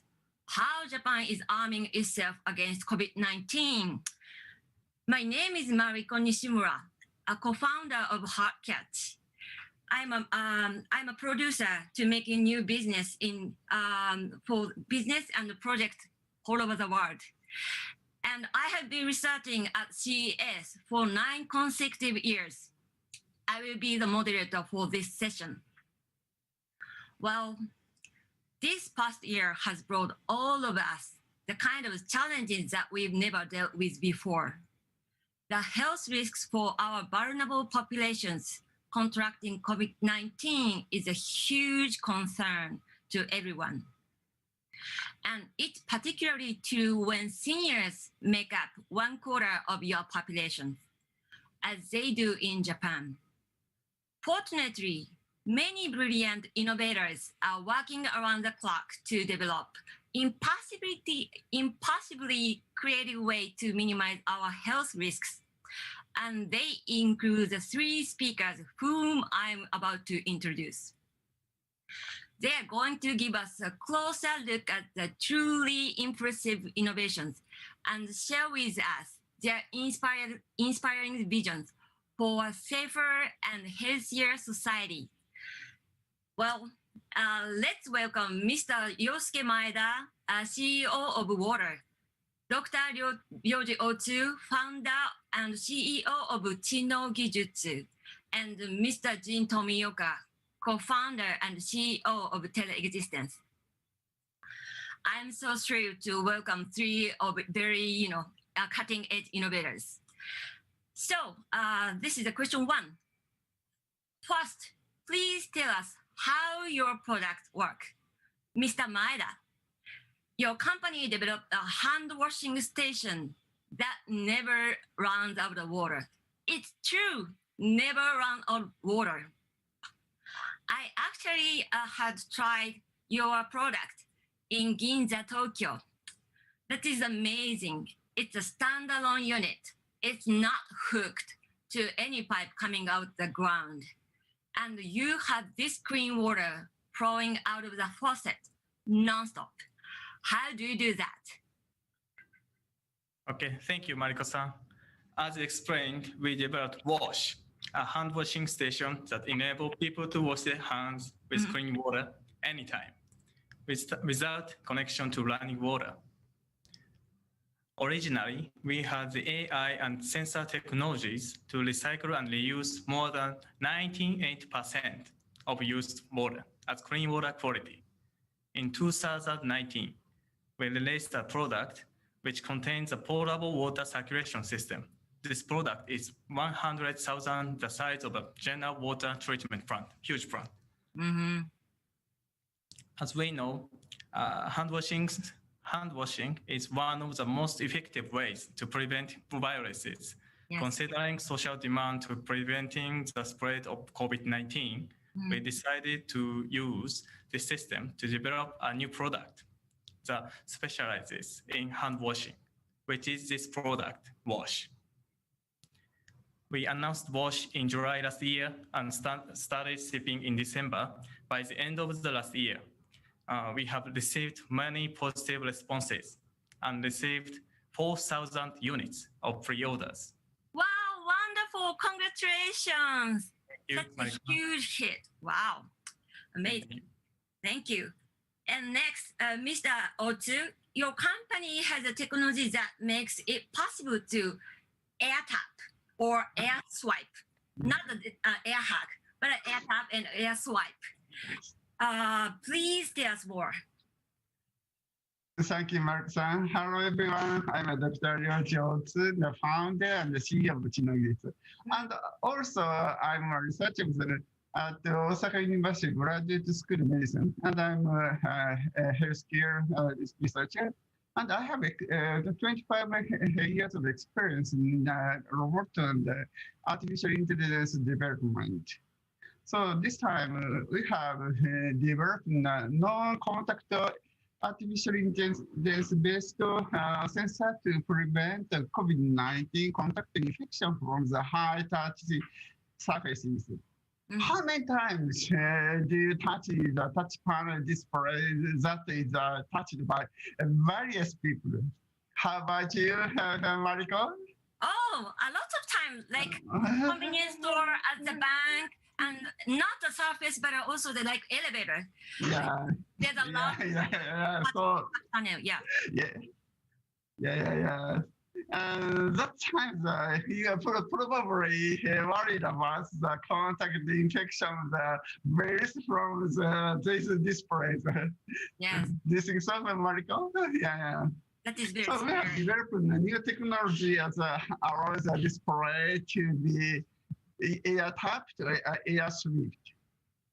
So artificial intelligence finds a finger in the space from the image of the camera and recognize it in the 3 dimensions. The AI artificial intelligence understands the movement and the position of the finger and command tap or swipe to the computer. This feature allows you to operate your computer without touching the screen. Wonderful. By this way, you can prevent COVID-19 infection from the high-touch surfaces. This globally advanced technology won a SIGGRAPH Special Prize 2020. One of Japan's top sushi restaurant chains already using this system. And by this end of this year, they will be using it in all restaurants with 2,000 units. Oh my God. Wow. So at the sushi restaurant, we don't have to touching the panel to order the sushi. Thanks to the Chinobijutsu, Dr. Otsu's technology. Wonderful, wonderful. Yes. I hope it is not only for the Japan, also the, a lot of people love the sushi. So not only Japan and the whole of the world using your technology. Well, thank you. Yes, it's very high hygiene. Yes, thank you. All right. Then the third speaker, everybody, this is so future. I'm thrilled to introduce you. Yeah, Jin Tomioka. Please explain your product. I mean, the wonderful future. All right. Thank you for the introduction, Mariko-san. So this is Jin from Telexistence. So this is the robot we are building right now. Yeah. And also that movie. I think it's better to showing the movie during your presentation. Right. Yeah. Because without movie, it's a bit difficult to understand. Yeah.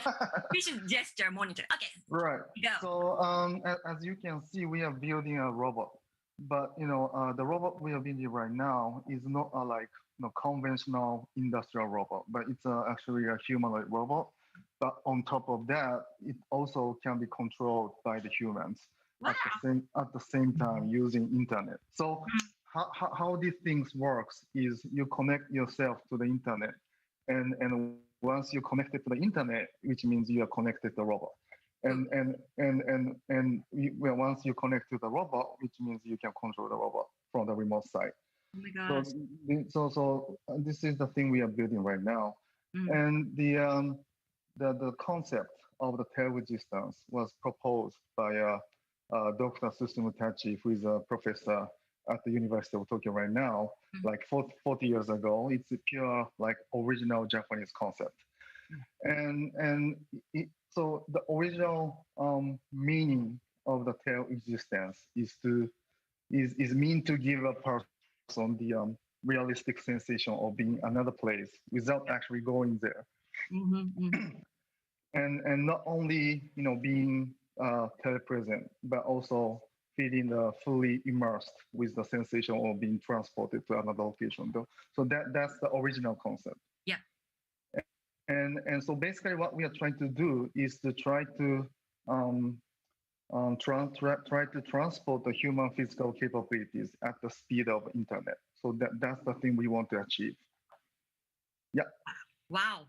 And that movie you showed is not the demonstration. Actually, you already installed the Japanese convenience store, right? Right. So in the context of business or a company, based on the concept of Telexistence, we are aiming to use this technology and our robot in the offline retail stores or logistic warehouse. So what we are trying to do is we want to actually deploy the robot outside factories. Great. where the robot have never used before. Beautiful. And to do that, we do believe that Telexistence is a way to overcome the conventional program of using the robot, which is, the frame program of computer vision and also the motion planning. Yeah. Beautiful. So this year's CES 2021, the keynote is provided by the Walmart and also the Best Buy.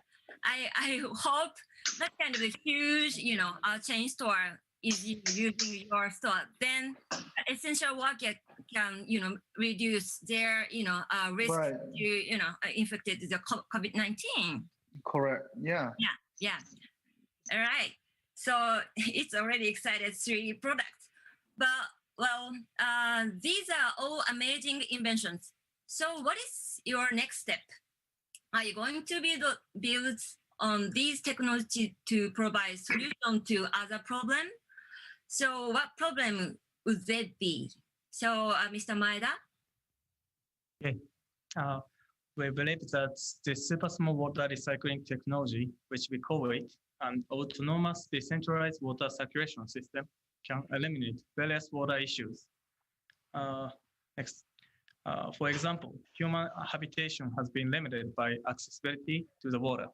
However, people will enjoy freedom to live wherever they want, even in deserts and uninhabited islands where there is no built water infrastructure. Next, we can also solve the water pollution issues in the world.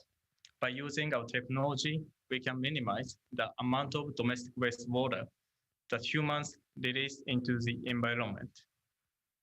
Next. Of the total amount of water on a planet, only 0.01% fresh water is usable for human consumption. We need to share this limited resource with the growing population on a global scale.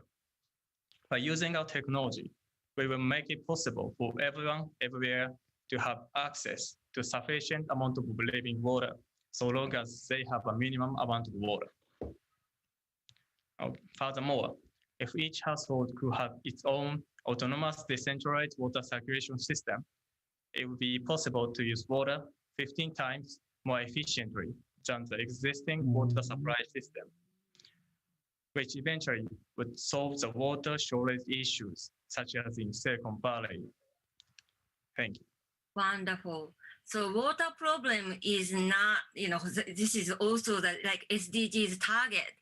So your solution can save the planet itself.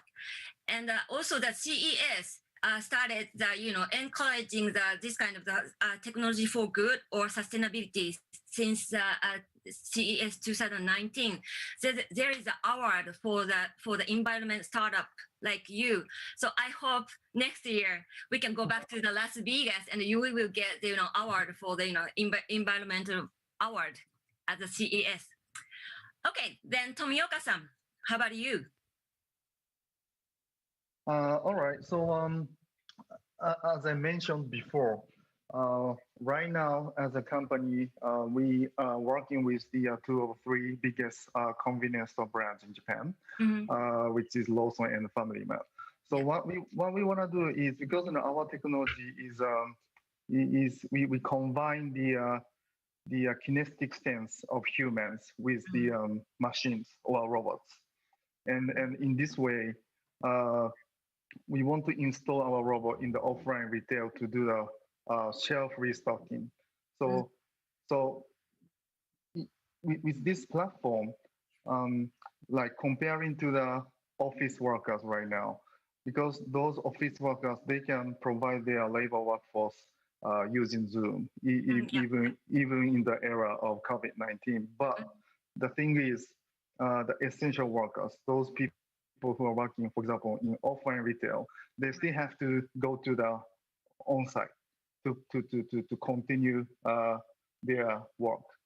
So what we want to do is we want to provide the way of keeping a way of providing their physical labor force using robot and internet, so that people can join or go to the work without actually going there. So they don't have to risk themselves to the COVID-19. So that's the thing we want to do. And with those two convenience brands, they have like 32,000 stores in Japan. And especially and as Ishii-san said in this session, our country is aging right now, and we are in labor shortage. So there's no way for us to maintain those offline retail store network without any new solutions. And we think this might be one good solution to solve that. Wow. Yeah. This is really future. So using the Telexistence technology, for example, I can think myself can extension. I have a lot of extension. Right. Yeah. Wow. And working and maybe the communication, because your product can feeling the real feeling, like physical touch. So yeah. So it's not only for the COVID-19, but also the supporting the aging society. Thank you. Right. Yeah. Yep. Okay. Then Dr. Otsu. Yes. So our non-touch system can be used in a variety of existing devices and can prevent virus infection in many places. Artificial intelligence recognizes not only the finger, but also various things. Therefore, the addition to preventing a virus infection, it can be used as a device for the games or the touch panel is operating while wearing gloves. And it can also be used as a computer input interface for the people with illness or the disabilities. Wow, wonderful. So we can expand this system in the world. Yeah. So, Dr. Otsu, you are working on this solution, I mean the technology for 25 years, right? Yes. So ultimate goal is like human just sitting down and control everything from the, not touching the keyboard or display. Yeah, yes. This is future. So not only one person is discussed with many kinds of people that not touch the display and the big displays more freely to discuss with many people. Yeah. Wow. All right. So I already heard a lot of future already. But in closing, please describe the world in 2030 that you envision. So, Mr. Maeda? Okay, thank you, Marco-san.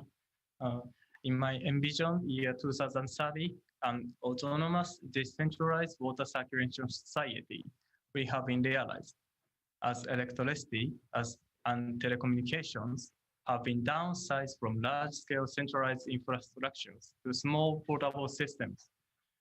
I envision a world in which small water system can be owned by each individual and carried easily.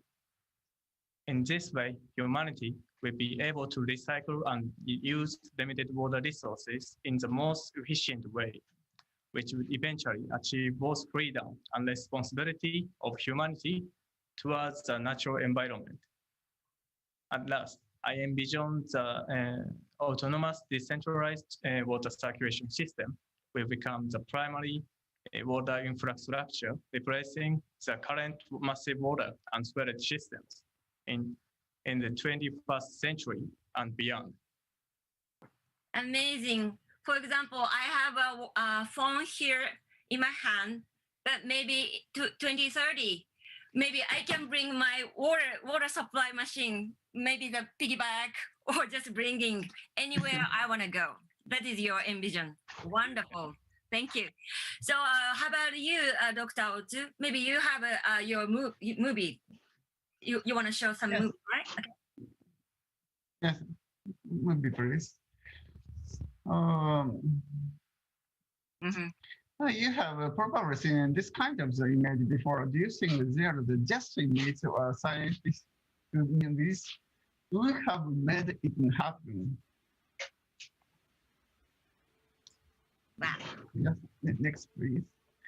So in 2013, we are using our artificial intelligence technology to realize a society where various people around the world can lead safe and comfortable lives more.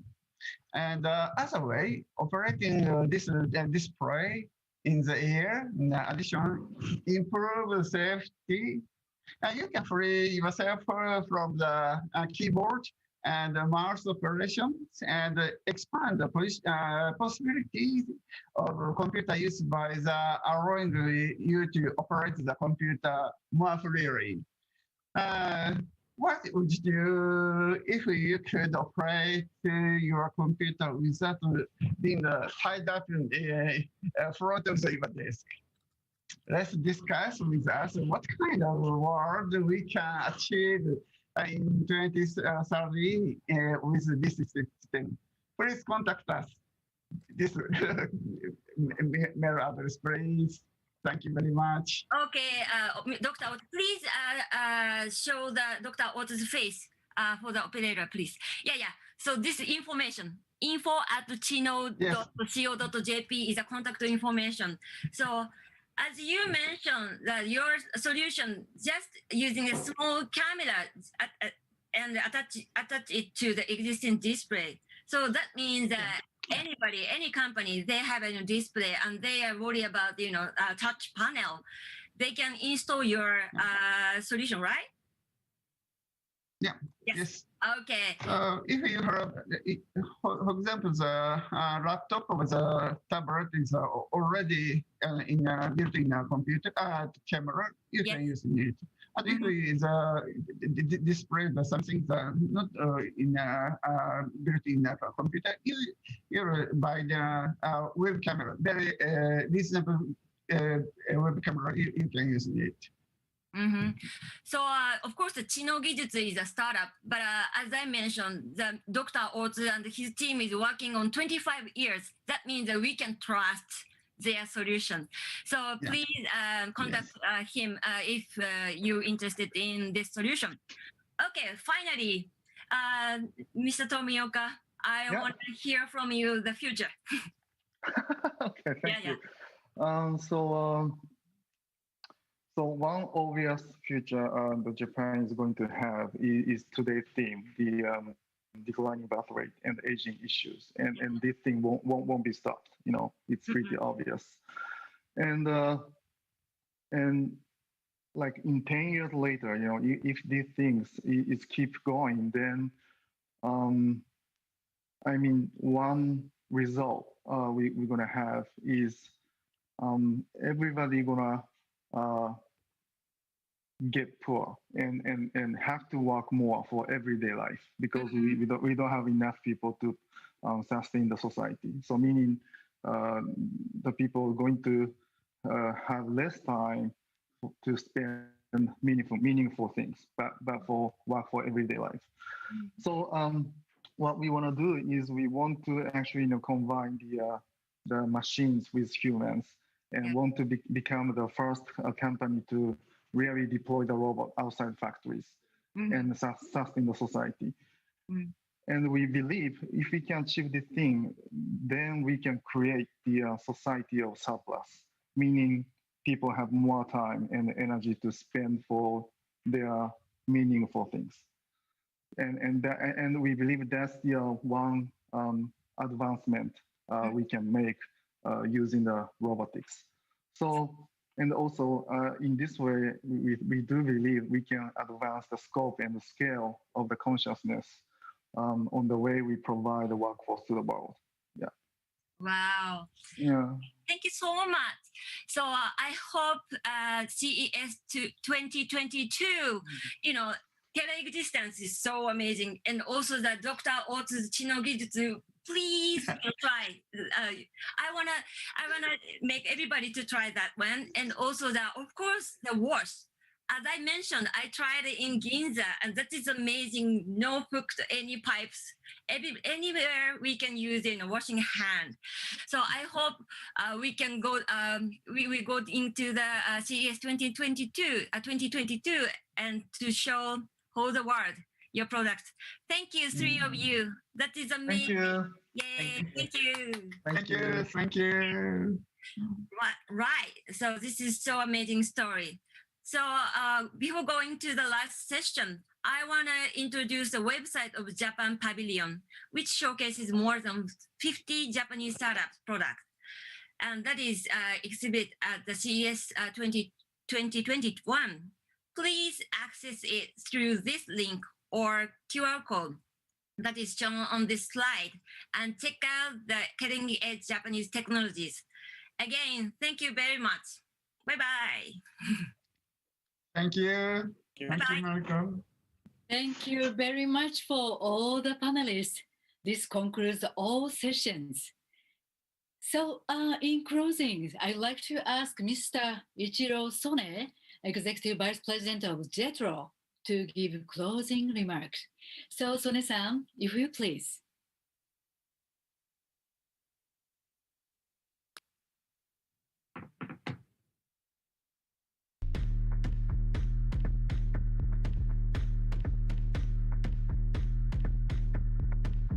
Stop that.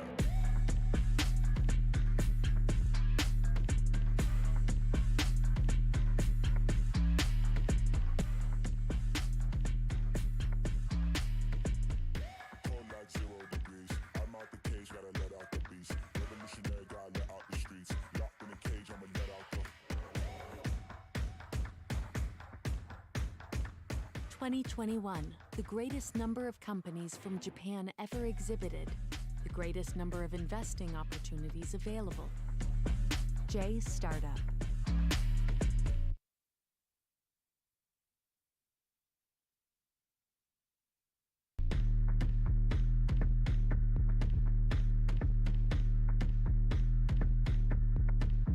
stop that.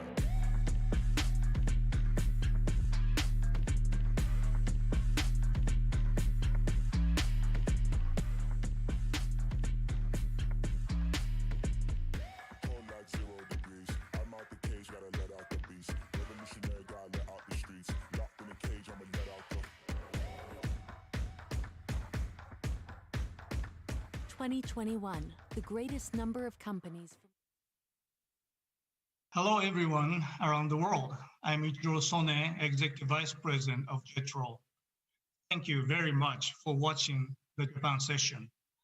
I believe you gained some insight into Japan's policy for innovation and Japanese startups addressing the issue of an aging society and COVID-19. Today's theme was an aging society. In Japan, a developed country with the oldest population in the world, new technologies and services for the field have been developed one after another. Hence, we are proposing and disseminating specific solutions for actual cases. Developing an aging society where everyone can live healthily and vigorously is equivalent to creating a highly sustainable society. Regarding Sustainable Development Goals, or SDGs, advocated by the United Nations in 2015, our country has been making efforts to lead the world in those objectives. The theme of today's session, transforming a super aging society into a super smart society, corresponds to good health and well-being, the third of the 17 goals. For people of all ages, mental and physical health is a lifelong and important theme common throughout humankind. With the theme of designing future society for our lives set in a 2025 Osaka Kansai World Expo, our country is aiming at realizing SDGs and Society 5.0. The venue will become an experimental site for a future society. We would like for all of you to pay attention to the expo. Preventing measures from before illness and injury are important in our country. which has a declining birth rate and aging population. Therefore, we need startups with technological capabilities, products, and power for innovation. With our full force, we at Jetro are assisting startups that attempt to solve these social issues, offering support to them in participating in CES 2021 Digital is one of our efforts. Jetro is helping Japanese startups globally expand businesses by assisting them to participate in tech events around the world. At this year's CES, over 50 Japanese startups are exhibiting. In addition to the companies that presented today, there are many more with wonderful technologies and products. Please take a look at the landing page, which was created by Jetro specifically for CES 2021, or the digital platform prepared by CTA, the organizer of CES. I visited Las Vegas to participate in last year's CES and was overwhelmed by vibrancy of the event. I never would have imagined that just after participating in that wonderful trade show, the COVID-19 pandemic would happen, drastically transform the world, and upset the global economy and people's lives. From here on, the transformation of the world will grow even more drastic as we enter an era of uncertainty without clear solutions. What will matter most in the future is therefore the power of innovation and technology.